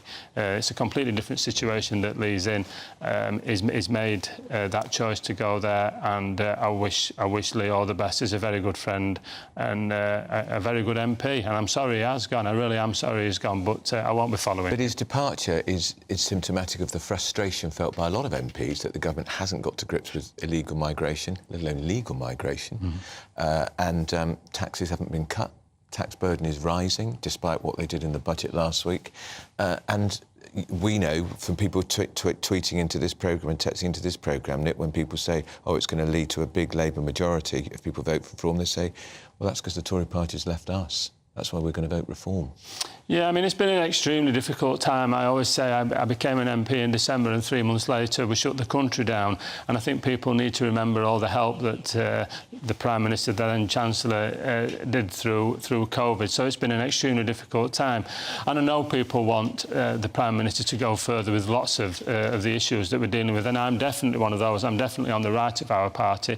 I want the illegal immigration to stop completely. I want legal immigration down. And I want us to be as conservative as possible. And we've definitely had some moves in that direction. The Rwanda plan is going through.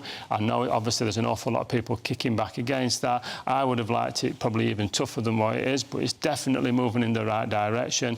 We've had 2 tax cuts. We've had 2 fiscal events, and we've dropped national insurance twice, 2% and 4%, which is going to make a huge difference to people in their pockets. So we are doing the right things. I'm a big believer in family, small state, big family, and with regards to the high-income child benefit issue charges, I think we're moving in the right direction for that. So we are moving where we need to go. Obviously, there's a frustration that we need to be getting there more quickly, and I want to push and push and push because I believe that's the right direction for us to go in. But we have had a couple of years that have been absolutely horrendous, and I mean, we were pretty much on a war footing with 21, 22. I mean, it's been terrible. And we've got the war in Ukraine, and obviously now we've got Israel too. So it's been a really difficult time. But you see, there were other countries that have been obviously through those same global events and haven't emerged as poorly off, especially in terms of our growth. Yeah, no, I don't agree with that. I went over to France recently with the Education Select Committee and sat opposite their MPs, and what they were saying was pretty much a complete reflection of what we're going through. They're struggling with immigration, massively struggling with immigration. They're struggling with cost of living issues as well. And I mean that they've had some members of Parliament who have not done what they should have done, just let's say that. So it was just, we were sat with my colleagues and we could not believe what we was hearing. It was just a complete reflection of what we're going through. It's funny that. Yeah.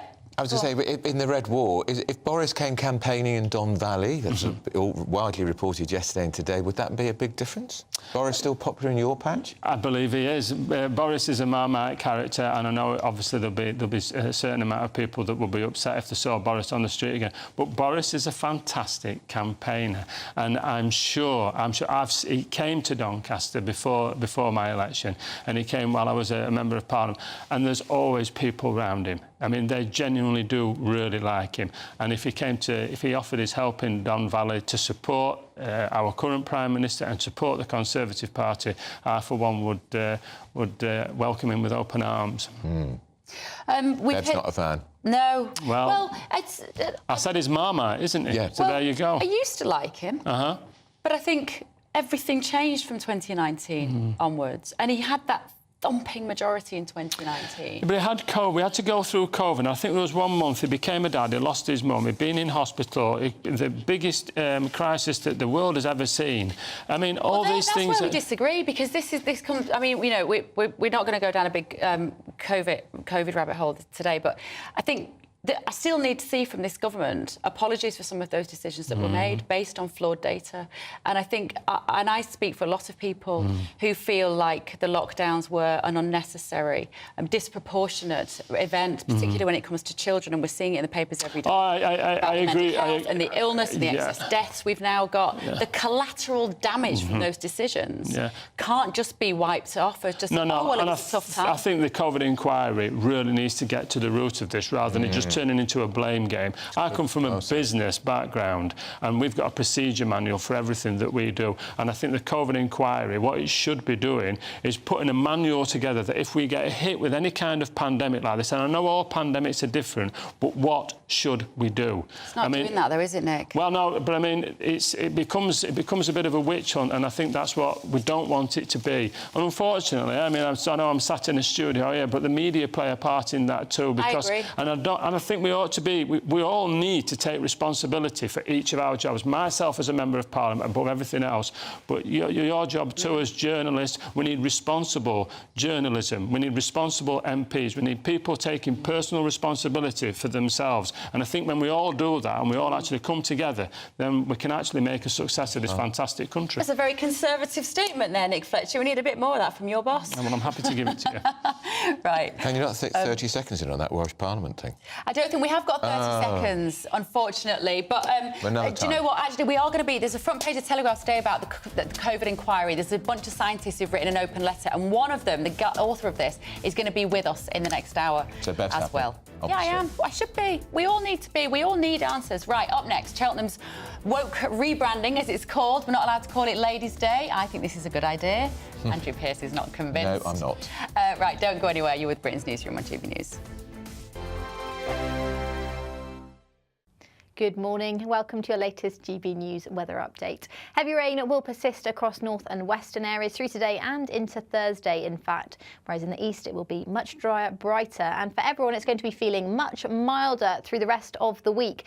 But very heavy rain will persist for parts of North Wales, the Lake District, southern areas of Scotland as well, particularly Dumfries and Galloway seeing the heaviest of the rainfall. Further north it should stay largely dry apart from some very blustery showers. It will be very windy across northern Scotland. Gale force winds are expected, but in the south and east it's going to be a dry afternoon, breezy but still very mild with highs of 15 or 16 degrees if we do see any breaks in the cloud.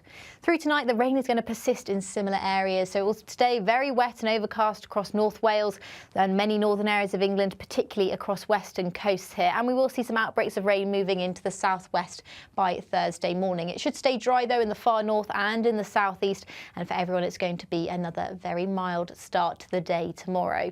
The rain will continue to push into northern areas, but it will shift slowly but surely further north into the central belt. Some more northern areas of Scotland seeing some rain later on in the day. We'll continue to see showers breaking out across southern areas of Wales, the southwest as well. These could turn quite heavy and be blustery too. But again, the far southeast should stay dry and bright, and we could see highs of 17 degrees. Bye-bye.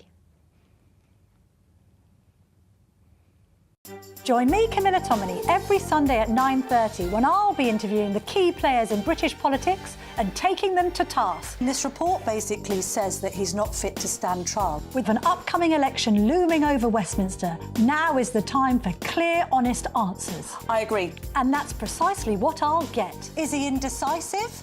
Incompetent? That's the Camilla Tominey Show at 9:30 every Sunday on GB News, the People's Channel, Britain's election channel. I'm Michelle Dewberry, and I'm not here to tell you what to think.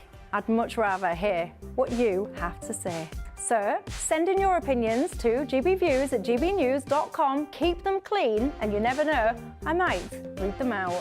With my panel here on Jubes & Co, we debate, we get stuck into the issues of the day on a show where all views are welcome, especially yours.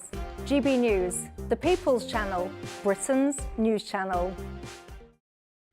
2024, a battleground year. The year the nation decides. As the parties gear up their campaigns for the next general election. Who will be left standing when the British people make one of the biggest decisions of their lives? Who will rise? And who will fall? Let's find out together. For every moment, the highs, the lows, the twists and turns. We'll be with you for every step of this journey. In 2024, GB News is Britain's election channel.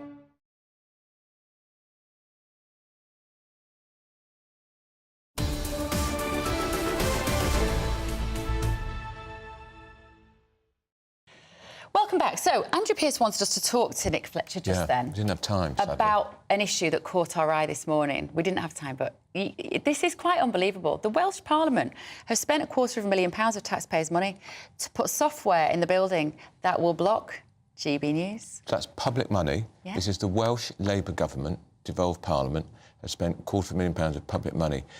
This should be triggering an outrage.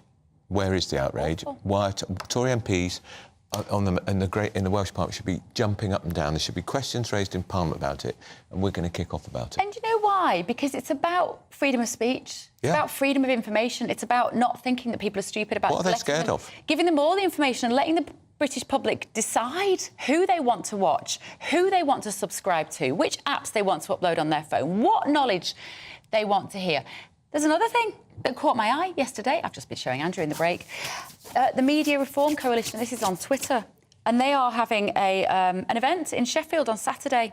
And it's entitled, How Do You Solve a Problem? Like GB News. And it has Michael Crick, who is a guest on this channel regularly, gets paid to appear here, and a few other commentators, one from a trans group, one from an Islam group, one from Goldsmiths University. And they are all, and somebody called Des Freeman from the Media Reform Coalition, they're having a whole debate at the Media Democracy Festival, ironic name, on Saturday. How do you solve a problem like GB News? And which GB person did they invite to take part in the Nobody. panel? I did tweet them and say, Funny. I'm very happy to join, because when you work on a channel like this, which is new and disruptive and I think fresh and a breath of fresh air, we are going to get kickback because the establishment media They hate it. don't like it. And by definition, therefore, they don't like you.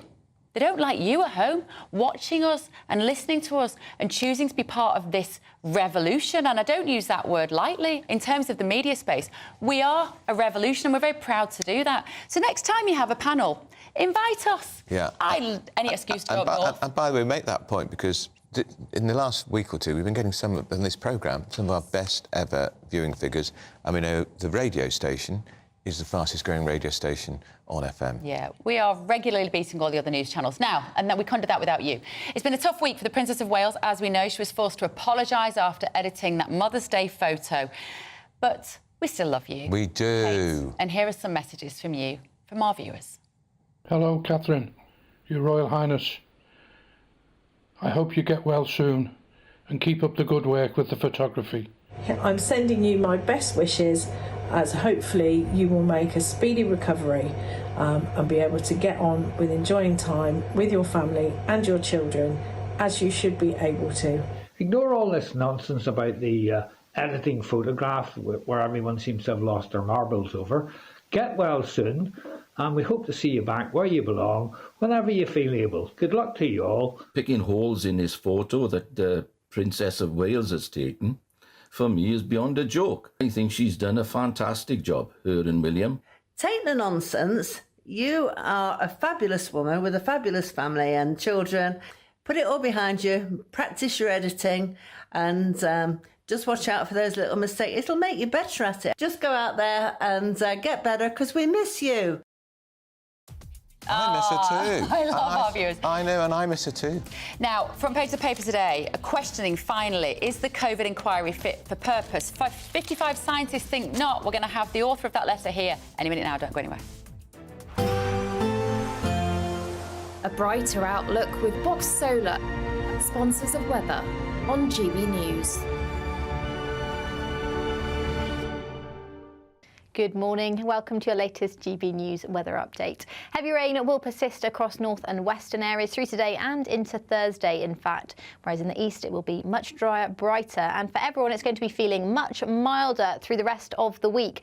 But very heavy rain will persist for parts of North Wales, the Lake District, southern areas of Scotland as well, particularly Dumfries and Galloway, seeing the heaviest of the rainfall. Further north, it should stay largely dry, apart from some very blustery showers. It will be very windy across northern Scotland. Gale force winds are expected, but in the south and east it's going to be a dry afternoon, breezy but still very mild, with highs of 15 or 16 degrees if we do see any breaks in the cloud. Through tonight, the rain is going to persist in similar areas, so it will stay very wet and overcast across North Wales and many northern areas of England, particularly across western coasts here, and we will see some outbreaks of rain moving into the southwest by Thursday morning. It should stay dry though in the far north and in the southeast, and for everyone it's going to be another very mild start to the day tomorrow.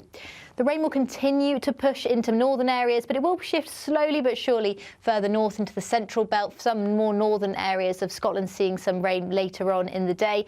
We'll continue to see showers breaking out across southern areas of Wales, the southwest as well. These could turn quite heavy and be blustery too. But again, the far southeast should stay dry and bright, and we could see highs of 17 degrees. Bye-bye. That warm feeling inside from Boxed Boilers, sponsors of weather on GB News. Thanks, Annie. Well, still to come, we're talking about the COVID inquiry. The new Rwanda plan, paying people who lose their asylum case £3,000 to voluntarily repatriate to Rwanda. Sounds good to me. And, of course, the woke rebrand of Cheltenham braces is nothing sacred. Nadine Dorries is with Jack Carson at Cheltenham. You don't want to miss that. Looking fabulous, I may say.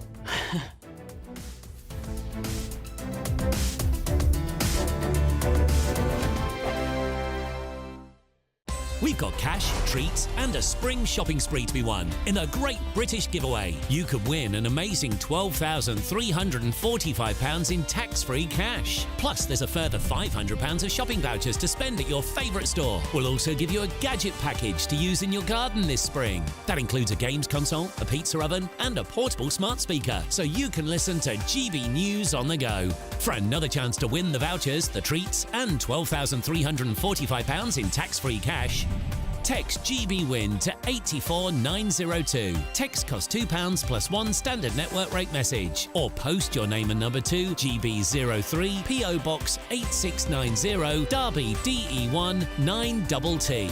UK only. Entrance must be 18 or over. Lines close at 5 p.m. on Friday the 29th of March. Full terms and privacy notice at gbnews.com/win. Please check the closing time if watching or listening on demand. Good luck. GB News is the home of free speech. We were created to champion it, and we deliver it day in, day out. Free speech allows us all to explore and debate openly the issues most important to us, our families, and of course, the British people. Having challenging conversations to enlighten each other. Which is why we hear all sides of the argument. We are the People's Channel. We will always stand by the freedom to express yourself. On TV, radio and online. This is GB News, Britain's news channel. I'm Christopher Hope. And I'm Gloria Di Piero, bringing you PMQs live here on GB News. Every Wednesday, we'll bring you live coverage of Prime Minister's questions when Rishi Sunak and Sir Keir Starmer go head-to-head in the House of Commons. We'll be asking our viewers and listeners to submit the questions that they would like to put to the Prime Minister, and we'll put that to our panel of top politicians in our Westminster studio. That's PMQs live here on GB News, Britain's election channel. I'm Michelle Dewberry, and I'm not here to tell you what to think. I'd much rather hear what you have to say. So, send in your opinions to gbviews@gbnews.com. Keep them clean, and you never know, I might read them out. With my panel here on Jubes & Co, we debate, we get stuck into the issues of the day on a show where all views are welcome, especially yours. GB News, the People's Channel, Britain's news channel. I think the most exciting bit for me is talking to people. People who I think are ignored often by the major news channels. We're going to give news they want to hear. There's a voice there that needs to be heard. I think there's a chance here for a diversity of opinion to be expressed, which you don't find elsewhere. It's really exciting. We don't hold back. We're free to say how decisions that are taken here affect us all around the country. Only on GB News, the People's Channel, Britain's news channel.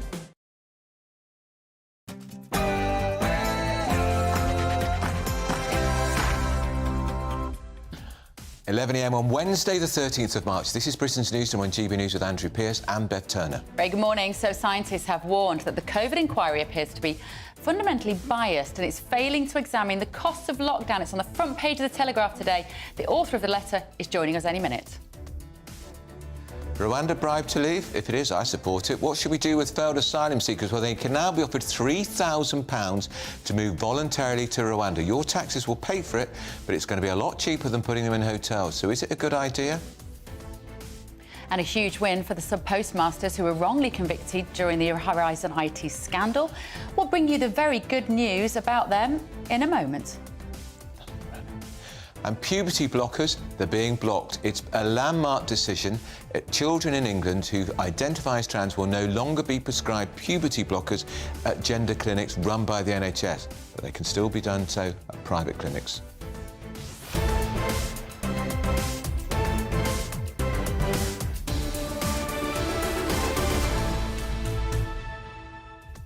And we're going to Cheltenham. the home of Wish racing. we were. Yeah, we were, literally. Because it used to be Cheltenham Ladies' Day today. The Queen, of course, will be there later today, Queen Camilla. It's no longer Cheltenham Ladies' Day.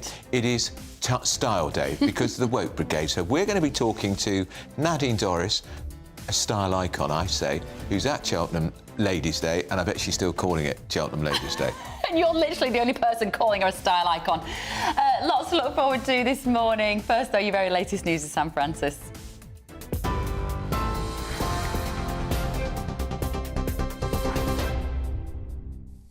Bev, Andrew, thank you very much. Good morning from the GB Newsroom. It's just gone 11 o'clock. Leading the news this morning, Rishi Sunak is facing calls to return £10 million in donations made to the Conservatives by a donor who's accused of making racist comments. Frank Hester is alleged to have said that the former Labour MP Diane Abbott made him want to hate all black women and that she should be shot.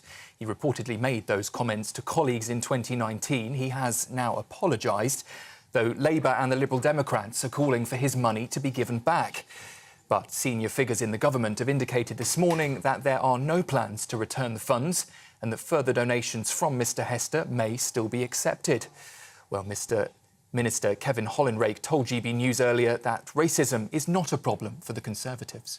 He said very clearly that these comments were racist and wrong, but also he's pointed out quite rightly that this is the most diverse cabinet in history. We are not a racist party.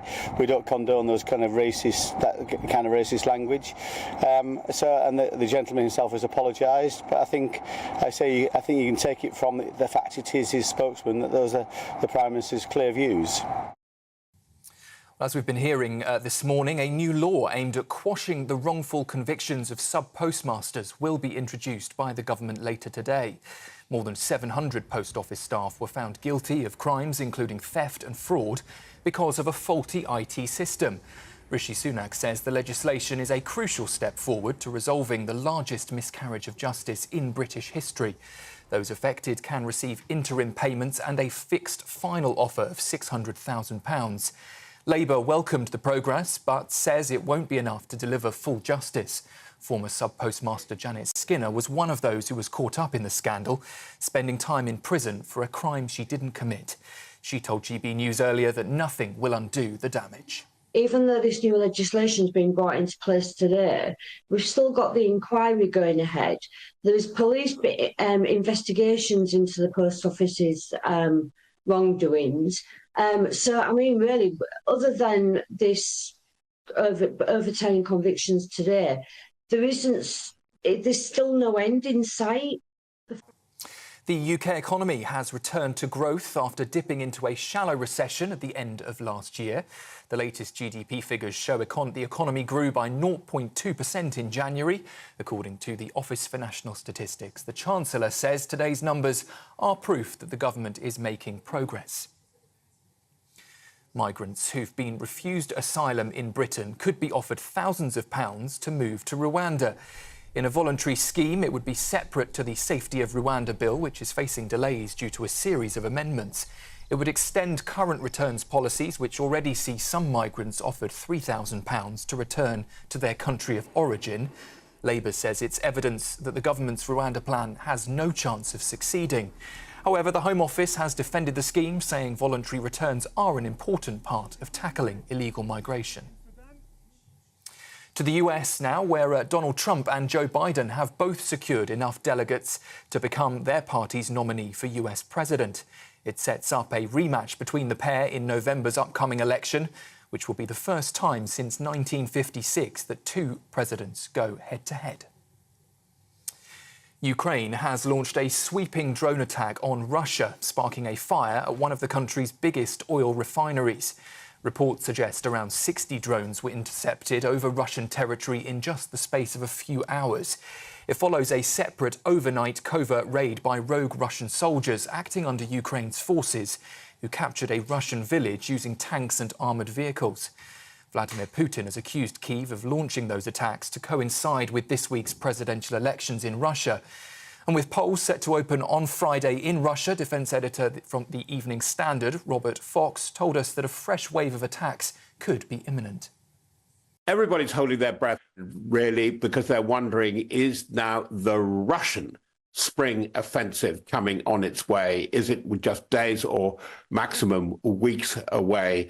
And can the Ukrainians withstand that? And have you ever wanted to be a spy? Well, the UK's intelligence agency has just the trick. They've unveiled a new inline puzzle. It's challenging people to crack the code by identifying letters you can see here on the screen with that image to reveal a hidden message. It's designed to attract people with unique problem-solving skills. GCHQ says it's published the brain teaser to recruit a broader mix of minds who can tackle complex threats from hostile powers. Those are the headlines. For more, you can sign up to GB News Alerts by scanning the QR code on your screen or go to gbnews.com/alerts.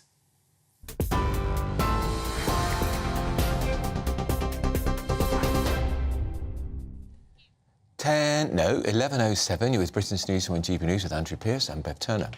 So, the COVID inquiry, I know it gets a lot of us wound up. Well, it appears to be fundamentally biased. It does. And it's failing to extreme the costs of lockdown. Well, that is according to a group of leading scientists. So in a letter to the inquiry chairman, who is Baroness Hallett, the group of 55 academics and scientists say it's neglected to hear evidence from those who suffered the negative effects of the government's lockdown policy.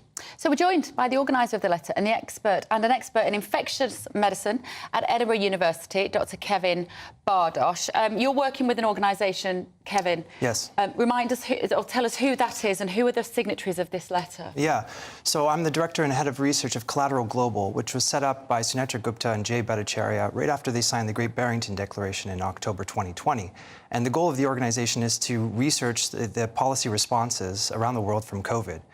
So both the harms, but also the effectiveness of these policies. So just to remind people, so the Great Barrington Declaration was 2020, very early on really in the pandemic, a group of virologists and immunologists and various doctors and medics who came together to say, wait, you just have to respond to this relatively mild virus for the vast majority of people in a measured manner and take into account the costs and benefits of lockdowns, the cost particularly. Yeah, essentially it said, look, and it was the pre-2020 consensus, actually, which many people don't realize. Prior to COVID, lockdowns, extended school closures, contact tracing for respiratory virus was not advised in WHO guidance documents for pandemic influenza. So in many regards, the Great Barrington Declaration was essentially asserting the pre-COVID consensus. Look, let's not disrupt society too much, otherwise the harms of these policies are going to outweigh their benefits. And they had advocated something called focused protection, right? COVID has a very clear age distribution, so let's follow that in the way that we respond to this virus. Do you mean in terms of who it's affecting most? Yes. The oldest people in society, who are closer to their natural end anyway. Is that what you're saying? Absolutely. I mean, the epidemiological data on this is glaringly obvious. And it was obvious very early on. In fact, January, February 2020, it was clear. But some of the people watching this who are old will think it was quite right that the government took us into account as much as younger, healthier people when they decided lockdown was the only way to protect them. Yeah, and I mean, this is obviously complicated, but one of the major issues that the COVID inquiry has focused on is the fact that the government didn't focus on nursing homes during the early part of the pandemic. So in fact, we actually got this wrong in lots of different ways. Very complicated. The problem with this inquiry, though, is that it's starting off from a biased premise. It was created through legal petitions from bereaved family groups who have they're very emotionally invested in this question, and they petition the government. And so if you watch the inquiry in the early days, it was very emotional videos, right, of like accusing the government of not doing enough. You're responsible for the death of my grandmother or mother, right? That's not the way that a nation needs to evaluate 2 years of unprecedented emergency laws and mandates that were not a scientific consensus prior to COVID. We need a neutral and impartial assessment. And so the inquiry has taken that emotional bias and it's run with it through basically the last 9 or so months. The other thing is that they're not critically assessing those assumptions. So an impartial inquiry would say, look, we did a lot of things that were not advocated for before. You know, we were panicked. Let's really ask ourselves, was that necessary, right? And to do that, you've got to take off your emotional hat. And not only emotional hat, but there's a lot of reputations that are online here, scientific reputations, and that's, you know, people don't want to admit, oh, we overreacted, we shouldn't have closed schools, we shouldn't have had 3+ lockdowns. So that's another issue that we outline in the letter. So the issue for you then is also fundamentally the terms of the inquiry? Are they correct in your view? The different modules of what they're looking at?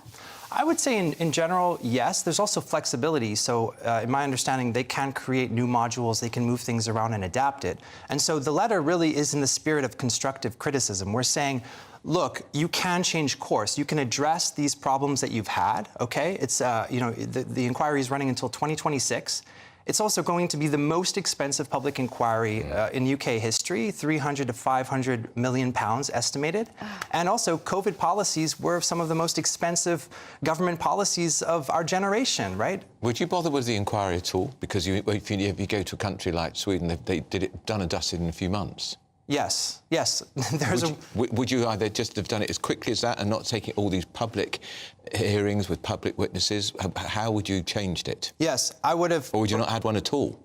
I would have had a scientific evaluation that was very careful in how that was organized. Because the issue that we have is all the scientific community and the academic community where I come from, we're mostly on board with COVID policies. In fact, we wanted more of them, okay? So we can't have the architects of the policies now evaluate the policies, okay? Clearly, your reputational conflict of interest is clear. And so I would have brought together scientists from diverse disciplines, right? If we remember, SAGE was predominantly biomedical experts. Where were the economists? Where were the child specialists, right? The educational specialists. And so I would bring together the group that I think should have actually been SAGE and then say, look, clearly evaluate the scientific data here and tell us, did we overreact? Did we cause more harm than good? And what should we do next time? Just remind me, because I can't, Bebel knows, but you'll certainly know, is there going to be, because there never was an economic appraisal of the impact of COVID, which I couldn't understand. I just cry and shout at the Chancellor, why aren't you doing something about that? Will that be part of the inquiry? The economic... Well, there is a suspicion that there was an economic cost-benefit analysis done when Boris Johnson was Prime Minister. Well, we've never seen it. Exactly, and we've never seen it. They definitely said at one point that they were going to do that, and then it never emerged. And people like me were sat on the edge of our seat thinking, this is going to be our tickets to freedom if they said, we've looked at the data and we know from an economic point of view the lockdown is going to cause more harm in the long term to the economy and to children. We never saw that. And that isn't in the frame of reference in this inquiry, is it? No, it's not. And I don't know what's worse, whether it wasn't done or whether we haven't seen it. Certainly, so I'm the director of Collateral Global, and actually our organization, we're a think tank, and our focus is exactly this. And because this problem is not just UK specific. In fact, Canada, the UK, Italy, other countries which have public inquiries or are going to have them in the coming years have a similar problem. And so we're essentially getting together academics to do these cost-benefit analyses retrospectively. And why does it matter, Kevin? Because there's going to be another health emergency. I mean, we don't know when, we don't know what it's going to be. And right now, we have a consolidation of what I call the lockdown doctrine, which is essentially the scientific advisors from the WHO downward say, we did a great job. In fact, we should have reacted faster. I mean, one of the biases of the COVID inquiry, it seems to be, is that the conclusion, if I was to guess now, we should have locked down faster and harder at the beginning, right? Simply, I don't think that stands up to scientific scrutiny. But anyhow, this lockdown doctrine, which is lock down society and then wait to have a vaccine, and then you reopen society dependent on a vaccine, which AKA vaccine mandates, at least I'm from the US and we had to deal with those. We're seeing consolidation of that in global health governance, and I just think it's a fundamentally flawed and very anti-democratic approach. OK, well, thank you. I, for one, applaud the fact that you are trying to influence the COVID inquiry in what I think is the right way for the vast majority of this population. Right, thanks so much, Kevin. Thank you. Still to come, apparently a reason some Brits are miserable, we're not allowed to be proud of our country. But someone's saying I'm moody and proud. I am moody. I'm not moody. I'm proud. And we're going to talk to... moody. Not moody at all. And Nadine Dorries, the former cabinet minister at Cheltenham, who, like me, thinks calling it Star Wednesday instead of Ladies' Wednesday, or Ladies' Day, is ridiculous. And it is. You're with Britain's Newsroom on GB News.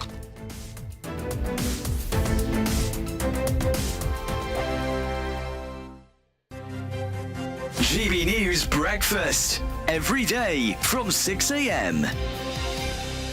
Absenteeism and parents whose children miss a week or more of school face increased fines in a government drive to tackle absence. This is another one of those government policies which has done nothing to improve the education of our children. In fact, since this was originally introduced some 10 years ago, the educational standards for our children, the 11-year-olds who can't read when they go up to primary school, have got worse and worse and worse. So it's not working. So what do? They just increase the fine, like that may make it work. Most of the parents who get fined are taking their kids out so they can take them on a holiday before the holiday companies push the prices up. And frankly, as a parent, if I've got a £600 discount on my holiday versus a £60 fine, I'm going to go for the £60 You'll suffer the fine. Yeah. Let's not forget the other huge absence that children had recently during COVID. Schools were closed for months and months on end. Online learning was really not making up for that. So how could, it's very difficult for the government to say it was fine for us to take your kids out of school for months, but if you take them off for a few days to go to Disneyland, then you are the worst parent ever and you should But also, it's the pandemic that caused some of the problems with absenteeism now. Absolutely. Because the mental health issues that some of these children now have. And there are tens of thousands of children, they call them ghost children, that have simply disappeared from the school register. So it would be nice. It's really, really scary situation. I'm not saying that the government is, taking great measures. Well, I think one of their plans is to have a national register, which would help with that. Which would definitely help. But I think they can't deal with the real problem, so they're going after actually perfectly, decent parents who are just taking the odd day off, to save money, frankly. Big news, big debates, big opinion. Patrick Christie's Tonight is the week's biggest show. Every weekday, 9 to 11 p.m, we've got the inside track on the day's top stories. There'll be sharp takes you won't get anywhere else. We will set the news agenda, not just follow it, and I want to bring you along for the ride. Whatever it is, we'll have our finger on the pulse. It's news, but it's this close to entertainment. Patrick Christie's Tonight, 9 to 11 p.m, only on GB News, the People's Channel, Britain's news channel. I'm Michelle Dewberry, and I'm not here to tell you what to think. I'd much rather hear what you have to say. So, send in your opinions to gbviews@gbnews.com. Keep them clean, and you never know, I might read them out. With my panel here on Jubes & Co, we debate, we get stuck into the issues of the day on a show where all views are welcome, especially yours. GB News, the People's Channel, Britain's news channel.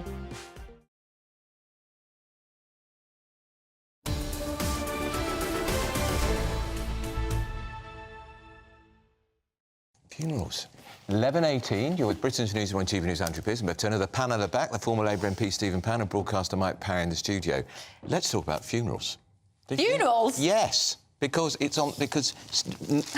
Parry has a very important story. Dying, we've had COVID, we've had funerals. There's a great scandal going on at this. More than 1,000 relatives have contacted the police hotline. Oh, this story into an alleged undertaker scandal. Yeah. They've recovered 35 bodies, suspected human ashes. This is from a funeral director's firm in Hull.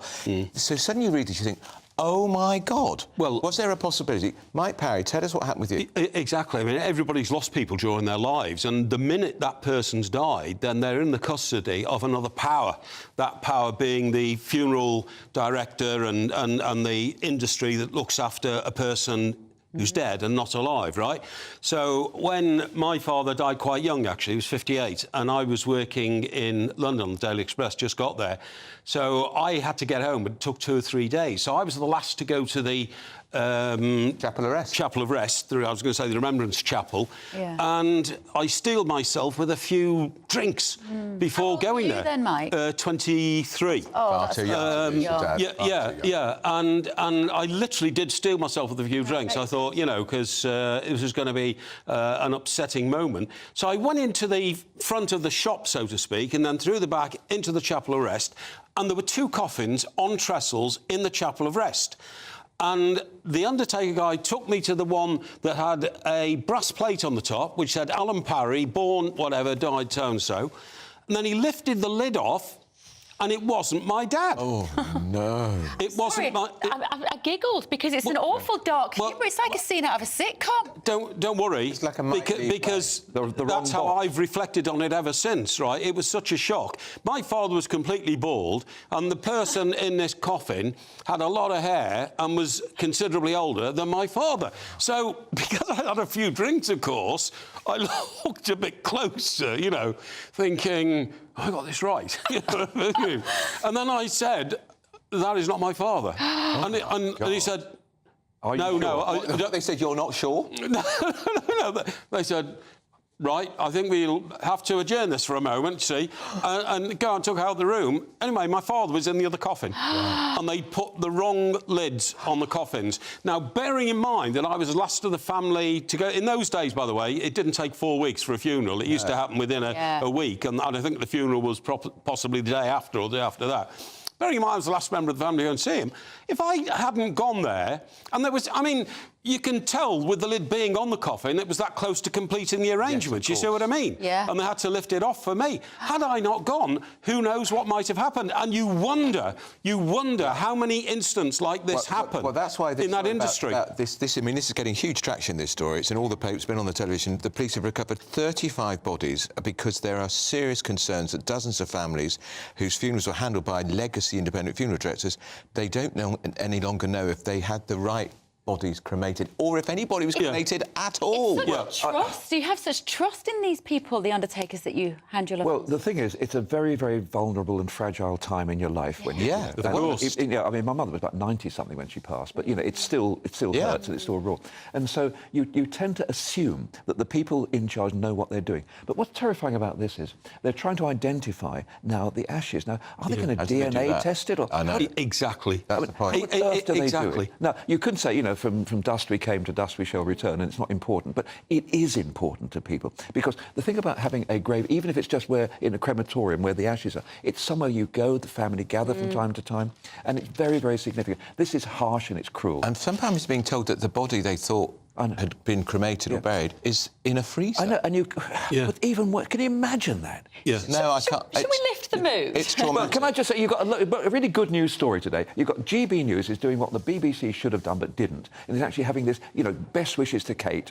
Yes. Yeah, and Kate Middleton, obviously a good Southall girl from West London, you know, and I just love the idea of people in this channel, on this programme, sending their best wishes. That is so good. That is what I think one of the things that makes this country great. The fact that we can actually do that. We're not ashamed of actually showing emotion. So there is the dark side, but there's also a bit of light. There is a bit of light. You know who there is light for today, Mike Parry? Post office, sub-post office masters who were wrongly convicted, finally getting some justice. Yeah, but you hope it is going to happen now, don't you? Wouldn't you think politically that considering the wronged sub-postmasters and mistresses have become some of the most loved people in this country, we're all so horrified about the injustice that's happened to them, you know, gone to jail, lost their jobs, lost their reputations, some committed lost their houses. Some committed suicide, some died before they got any reparations whatsoever. So wouldn't you think the government would move with, you know, double speed to get this sorted and show that the government was,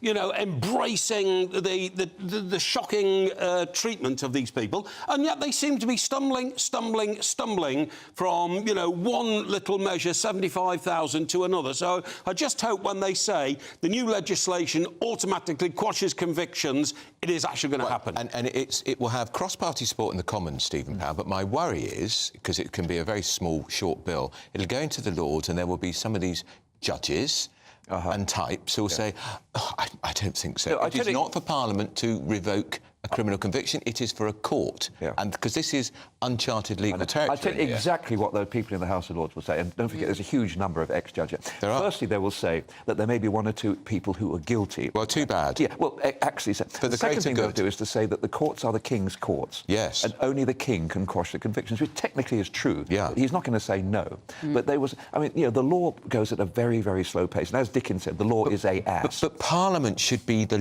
supreme lawmaker, not flipping judges. Judges can interpret... And it's your human rights law that changed judges can interpret the law. Yes. Parliament has to make the law. Well, Parliament is making the law here. I know. So these peers, these judges in the Lords, have to accept... But you know, and I can almost hear the speeches now. I can. That's my... don't you share the same fear, Mike? That these judges think they know better. Oh, you can't do that, old boy. Of course. It's absolutely disgraceful. And on this idea of, you know, a very small percentage of them might have been guilty, if you look at the law of averages, in the 10 years before this tsunami of suddenly corrupt and bent sub-postmasters and mistresses came along, I think there were 3 convictions.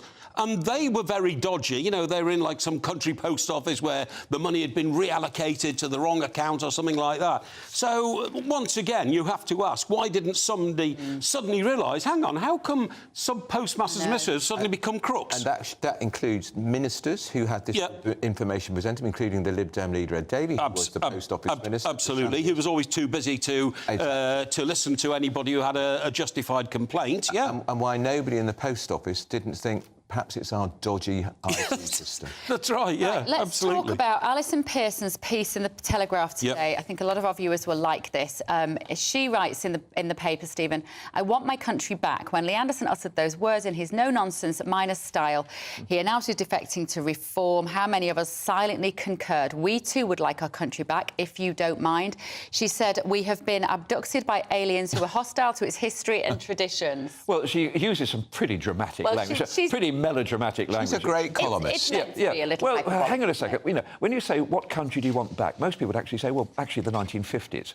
I mean, and yet we weren't that happy in the 1950s. We're going on about things were much happier before the war. So, look, I think the problem with this is it's a great diatribe against so many awful things in the country. I've got no argument with that. There are dreadful things. You know, you often get the impression nothing works in this country at the present time.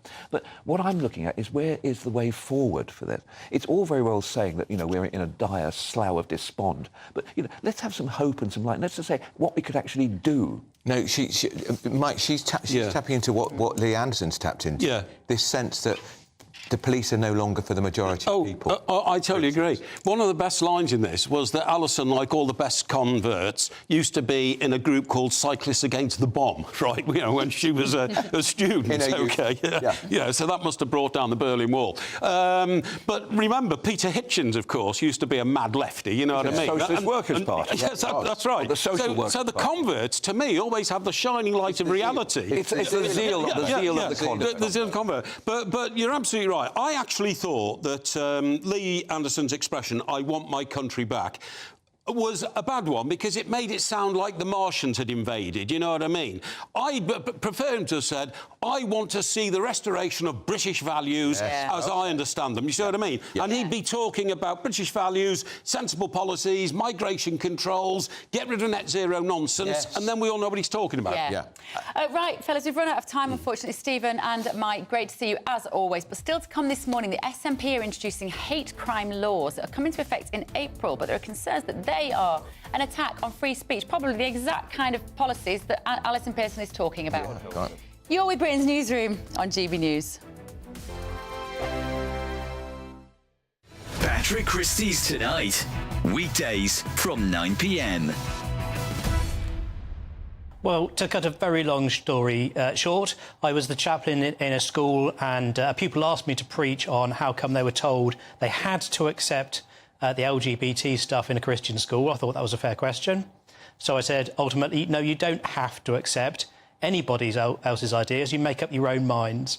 And so on topics like the marriage being between a man and a woman, biological sex being real, gender identity not making perfect sense, therefore can't be entirely true.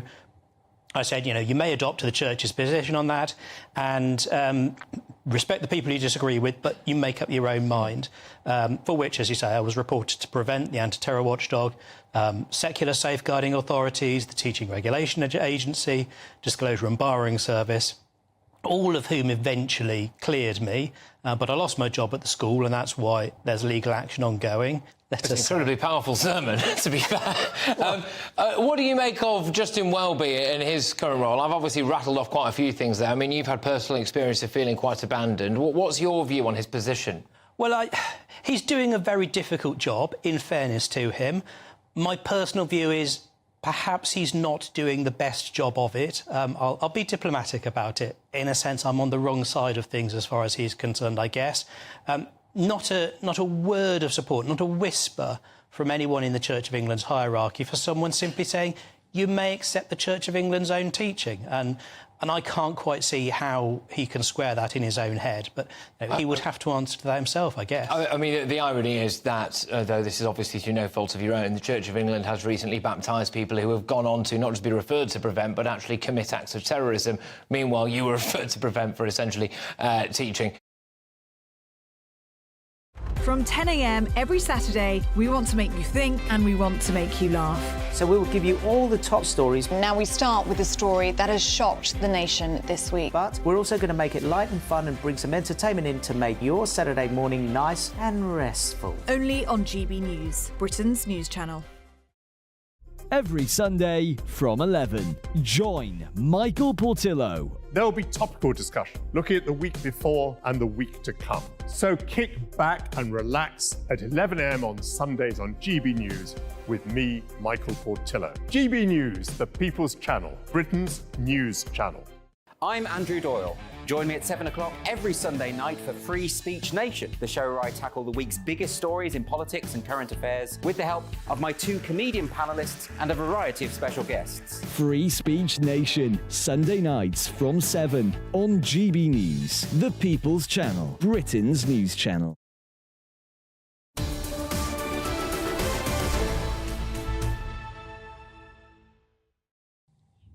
Still to come. Go on, you do it. Well, I'm really excited about this because we want to talk to the former Culture Secretary, Nadine Dorries, who's enjoying a day out at Cheltenham races, which used to be Ladies' Day, and it's now, of course, Wokerati Star Wednesday. But first, we're going to get the latest headlines with Sam Francis, who'd look very stylish at Ladies' Day. He would. All Style Day.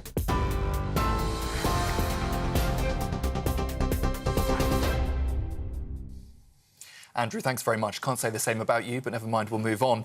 It is just gone 11:30. The headlines from the GB Newsroom. Senior Conservative ministers have indicated today that the party has no plans to return a £10 million donation made by a major backer who's accused of racist comments. Frank Hester is alleged to have said that the former Labour MP, Diane Abbott, makes him want to hate all black women and that she should be shot. It's reported that he made the comments in 2019 and has now apologised. Migrants who've been refused asylum in Britain could be offered thousands of pounds to move to Rwanda. The voluntary scheme would be separate to the current Safety of Rwanda bill, which is facing delays due to a series of amendments. It would extend current returns policies, which sees some migrants offered £3,000 to return to their country of origin. Labour says it's evidence that the government's Rwanda plan has no chance of succeeding. However, the Home Office has defended the scheme, saying voluntary returns are an important part of tackling illegal migration. And Vladimir Putin says he's ready for nuclear war, warning that any US troops who venture into Ukraine will be treated as interventionists. Speaking on state television, the Russian president also said that if the US were to carry out any nuclear tests, Russia may do the same. He added that while Moscow is technically prepared, the country is not rushing into it. Donald Trump and Joe Biden have now both secured enough delegates to become their party's nominee for US president. It sets up a rematch between the pair in November's election, the first time since 1956 that two presidents will go head-to-head. Those are the headlines. For more, you can sign up to GB News Alerts by scanning the QR code on your screen or go to gbnews.com/alerts.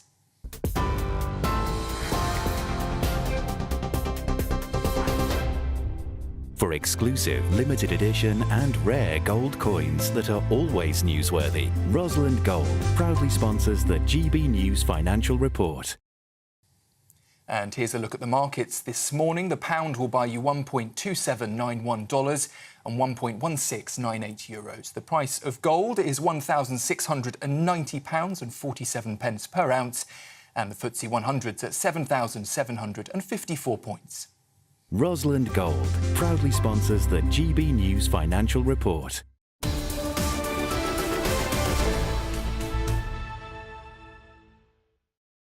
(11:34). You're with Britain's Newsroom on GB News with Andrew Pearce and Bev Turner.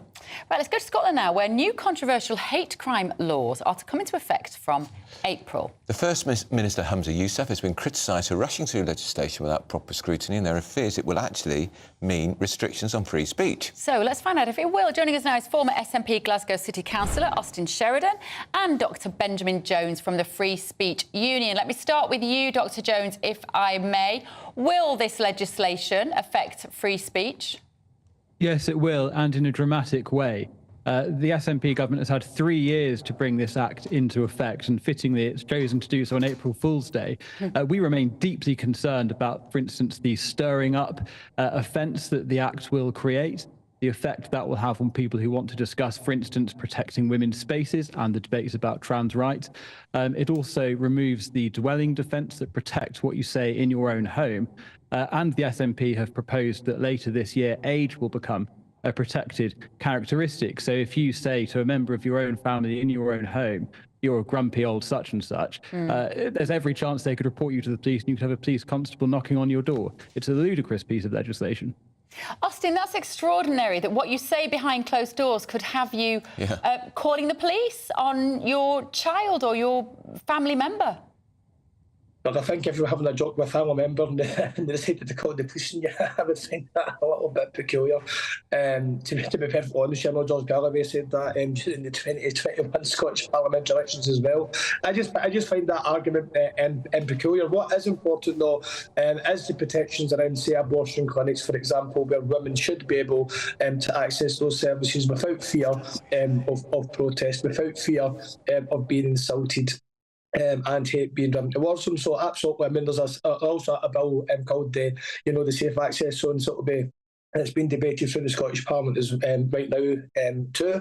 That's Gillian Mackay, the Green MSP for Central Scotland, who's spearheading that legislation, which has the support from the SNP benches too. But these things are in place to make sure that there are laws in place to protect everyone and that the law is fair to everyone. If you look at, for example, the kind of proposals that came out saying that the MPs they could be banned from attending pro-Palestinian rallies. That is the kind of legislation that is discriminatory by essentially saying the government will allow you to attend some protests but not others. Our legislation will be fair to all citizens, and that's how it will apply, unlike the kind of chat that we're getting at Westminster, which actually is... We're going to jump in here because we want to get Dr. Jones. Dr. Jones, just respond to that if you could.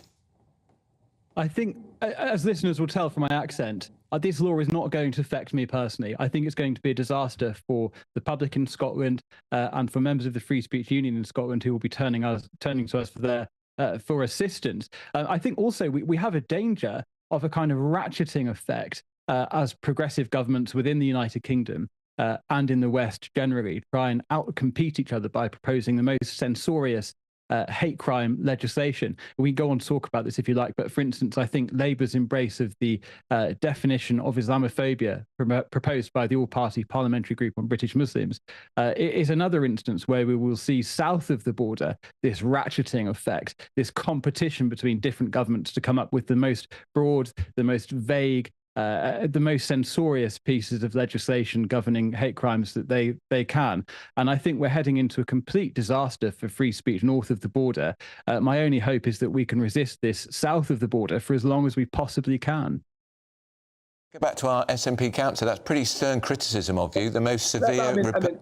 Go on. It's interesting. I mean, he says that because at the end of the day, I mean, no one in Scotland came out and the Prime Minister came out and condemned George Galloway essentially being elected in Rochdale, an expression of the will of people of a constituency, when the Prime Minister exclusively came out and essentially said he didn't accept that election. Now, I'm certainly no fan of George Galloway at all, I can assure you of that. But when it comes to the kind of behaviours of government and looking at trying to suppress people, a government that is going to be using this as the Tories. The Tories are intending to use to pit people against each other in order to try and win an election. And their behaviour is concerning. Their behaviour is disgusting. It's bordering on fascism. So in actual fact, I'm really glad we've got a government in Scotland that resists that kind of way of governing, and that our laws will apply to everyone equally.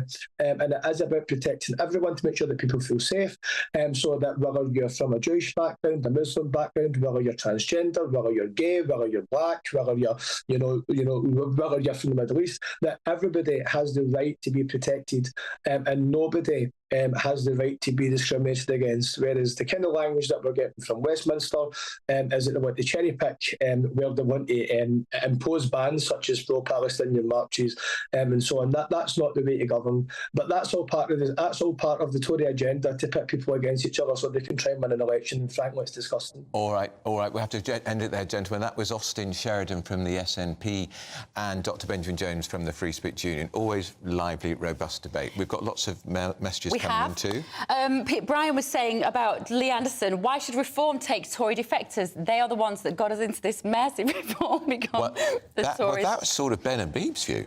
Yes. The deputy leader, when we said, we know you've got reservations about taking Lee Anderson, he said, I've got reservations about taking any Tory MP, because he argues, using his rather dramatic words, they've taken us to the precipice. Listen, is Nadine Dorries here yet? Yes. We're on the edge of our seats. We're supposed to be talking to Nadine Dorries at Cheltenham Festival. I billed you as a style icon at the races, Cheltenham No wonder races. I've got the giggles. Has she been wafted away by Jack Carson in his very stylish flat cap? That's a Mills and Boon book grandfather right there, isn't it? Because it is no longer Ladies' Day at Cheltenham races, it's now Style Day. Ridiculous. Style Wednesday. Woke Wednesday, Andrew's calling it. Of course, the Queen will be there later, and I bet she'll look very stylish. I'm sure she will. A lot of you have been getting in touch about the fact that the Welsh Parliament have paid £250,000 to change their software in their building so they can't get GB News. I think it's because they heard you. Andrew said... I think it's because they heard better, no more of that woman. Can't believe this. It's outrageous. I think probably you're more a thorn in their side than I am.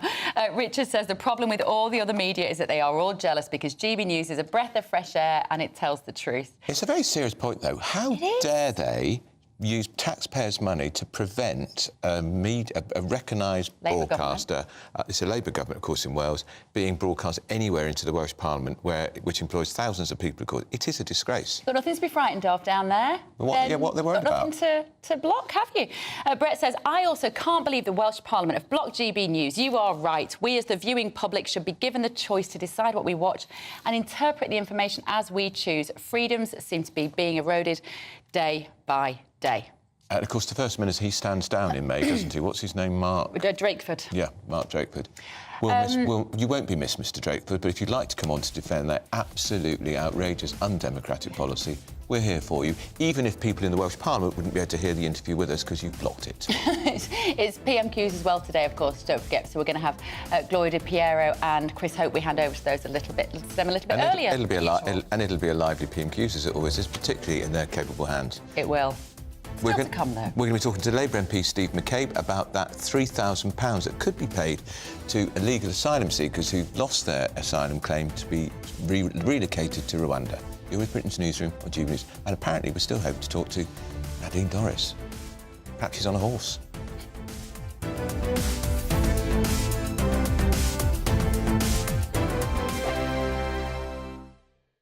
Good morning. Welcome to your latest GB News weather update. Heavy rain will persist across north and western areas through today and into Thursday, in fact. Whereas in the east, it will be much drier, brighter. And for everyone, it's going to be feeling much milder through the rest of the week.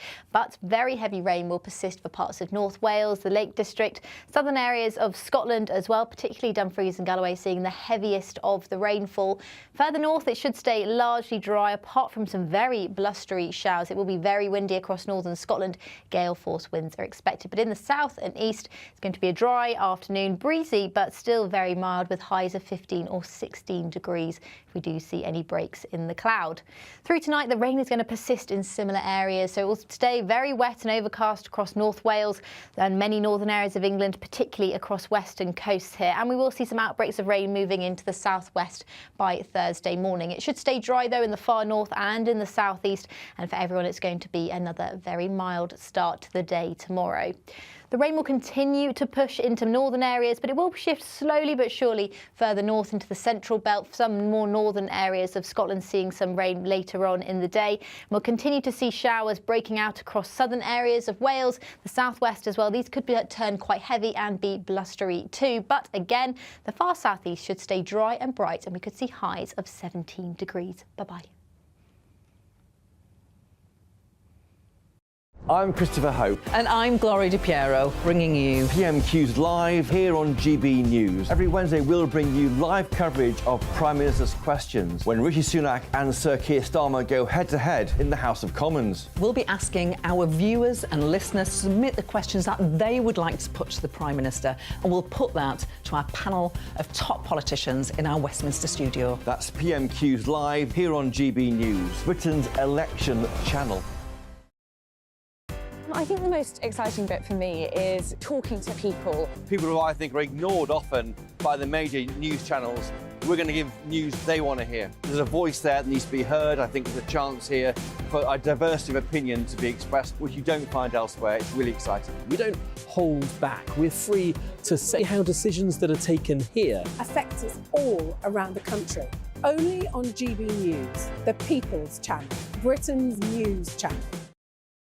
Join me, Camilla Tominey, every Sunday at 9:30 when I'll be interviewing the key players in British politics and taking them to task. This report basically says that he's not fit to stand trial. With an upcoming election looming over Westminster, now is the time for clear, honest answers. I agree. And that's precisely what I'll get. Is he indecisive?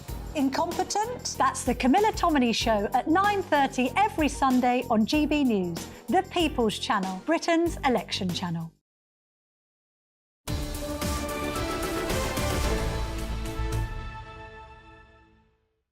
11:46, you're with Britain's News and GB News, Andrew Pierce and Bev Turner. So would you move to Rwanda if you were given £3,000 in your back pocket? Well, that's what failed asylum seekers are now being offered under a new voluntary scheme to help clear the backlog of migrants stuck in Britain. We're joining us now as the Labour MP for Selly Steve McCabe. Steve, they've got to do something. It's voluntary. They don't have to take it. We're already paying failed asylum seekers £3,000 to repatriate back to their home. But if they don't want to go back to their home, it sounds like a pretty good idea. Well, I'm afraid to me, Rwanda sounds like the gift that keeps on giving. It's true that a small number of voluntary returns receive resettlement allowance at the moment, which I think is up to about a maximum of 3,000. But, you know, I mean, there were something like about, 19,000 voluntary returns last year. So we're already paying about 500 million to Rwanda, and we haven't sent anybody there apart from cabinet ministers. And now we're proposing a scheme that could amount to about, if you base it on the 19,000, that's another 57 million. If they lose their case, their case for asylum has been rejected, why don't we just kick them out immediately? Why do we have to have all these endless appeals on legal aid? Boot them out, they've lost. Well, I think you'd have to ask the government minister about their asylum and immigration policy, Andrew. My view is they've completely lost track of it. But it does seem very strange that a scheme that we were told was a deterrent is now going to actually be an enrichment scheme. I mean, we'll have people coming here asking for their £3,000. Steve, do you believe the Rwanda planes will ever get off the ground? Well, I'm deeply sceptical, but I suspect the Prime Minister has so much invested in it now that even if there's only a single solitary person on it, I think he'll have to get someone to Rwanda. What will Labour do, Steve? Oh, we know that. Get the gangs. What will you do? Come on, you're going to say we're going to target the gangs. That old line again, Steve. Well, I think it would be a good idea to target the gangs, obviously. That's the normal way of collapsing a criminal market. So I would put a lot more energy into that. I think that would be a remarkably good idea. And I think I said before, my personal view is that you have to have negotiated arrangements to try and stem the flow and accept a legitimate number of refugees. That's the only rational way to operate. Otherwise, you end up in this situation where you have very expensive soundbite politics that do no good whatsoever. Steve, big announcement effectively from Starmer, even though it was conducted under an interview with Esther Ranson, to have a vote on assisted dying. What would your position on that be? Well, I'm someone who changed my mind on this. I remember I think it was Stephen Pound's private member's bill. And, you know, at the time, I was struck by the concerns that were expressed about the safeguards. But I think then, since then, we've seen a lot more in terms of the kind of safeguards that can be put in place. And we've seen it operate effectively in a number of other countries. And I think where someone is making an entirely rational and sane choice to request it, then it's wrong to stand in their way. Interesting, very interesting. Well, no doubt it will be a big debate, I imagine, for the public consciousness the next year or so. And Thank you. And it'll be a free vote, of course. Steve, always good to talk to you, Steve McCabe. It'll be a free vote anyway. It has to be, doesn't it? You can't be whipped with a vote like that because it's entirely personal choice. Right, still to come. Sir Keir Starmer takes on Rishi Sunak at PMQs. Are we thinking of our question that we'd like to ask? I've got mine. Stay with us for the build-up. This is Britain's Newsroom on GB News. A brighter outlook with Box Solar, sponsors of weather on GB News. Welcome to your latest weather update from the Met Office for GB News. Bit of a three-way split with the weather today. Many places dry, but fairly soggy over parts of Wales and northwest England. Very mild, especially so in the south. It's across the far north where we've got low pressure dominating. This weather front is generating that three-way split. Stuck under it. Very soggy conditions over Cumbria, parts of North Wales in particular. A few showers in mid and south Wales and at times maybe over eastern England and in the far northwest. But a good part of Scotland, Northern Ireland dry and bright, and much of the south and east of England dry. Fairly cloudy, but some sunshine. Could see temperatures jump right up to 14, 15 degrees Celsius. Generally it is pretty mild, but colder air in across Scotland and Northern Ireland, but we will have some sunshine here this afternoon. The rain is going to persist overnight over North Wales and northwest England. The rain really building up over the hills and mountains here before slowly pushing back towards Northern Ireland and southern Scotland through the early hours. We'll see more rain then come into West Wales later. Much of the south and east dry overnight and very mild, 9 or 10 the low. A little colder though in northern parts of Scotland with some clearer skies here. As the wet weather pushes north tomorrow, fairly soggy morning through the central belt and across Northern Ireland.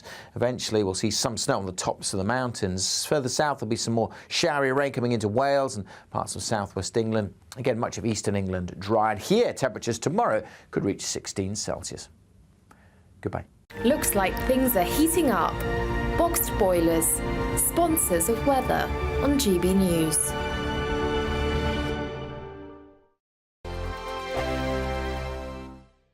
Want to be a winner? You've won £18,000. Oh, flipping heck. I don't know what to say. Enter our massive spring giveaway with 3 big seasonal prizes to be won. There's £12,345 in tax-free cash to give your finances a spring boost. We'll also send you on a shopping spree with £500 worth of vouchers to spend in the store of your choice. You'll also get a garden gadget package. For another chance to win the vouchers, the treats and £12,345 in tax-free cash, text GBWIN to 84902. Text costs £2 plus 1 standard network rate message. Or post your name and number to GB03 PO Box 8690 Derby DE1 9TT. UK only. Entrance must be 18 or over. Lines close at 5 p.m. on Friday the 29th of March. Full terms and privacy notice at gbnews.com/win. Please check the closing time if watching or listening on demand. Good luck. GB News is the home of free speech. We were created to champion it, and we deliver it day in, day out. Free speech allows us all to explore and debate openly the issues most important to us, our families, and of course, the British people. Having challenging conversations to enlighten each other. Which is why we hear all sides of the argument. We are the People's Channel. We will always stand by the freedom to express yourself. On TV, radio and online. This is GB News, Britain's news channel. Join me, Camilla Tominey, every Sunday at 9:30 when I'll be interviewing the key players in British politics and taking them to task. This report basically says that he's not fit to stand trial. With an upcoming election looming over Westminster, now is the time for clear, honest answers. I agree. And that's precisely what I'll get. Is he indecisive? Incompetent? That's the Camilla Tominey Show at 9:30 every Sunday on GB News, the People's Channel, Britain's election channel. I'm Michelle Dewberry, and I'm not here to tell you what to think.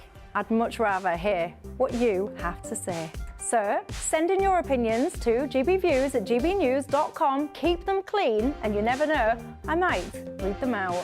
With my panel here on Jubes & Co, we debate, we get stuck into the issues of the day on a show where all views are welcome, especially yours. GB News, the People's Channel, Britain's news channel. 2024, a battleground year. The year the nation decides. As the parties gear up their campaigns for the next general election. Who will be left standing when the British people make one of the biggest decisions of their lives? Who will rise? And who will fall? Let's find out together. For every moment, the highs, the lows, the twists and turns. We'll be with you for every step of this journey. In 2024, GB News is Britain's election channel.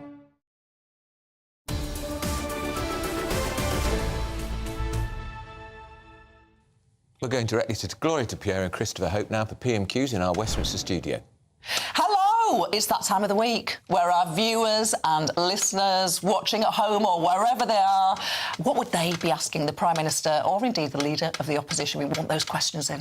Please send us your questions, tell us who you are and, most importantly, where you're from. We'll put your questions to our panel, gbviews@gbnews.com. PMQs Live is all about you.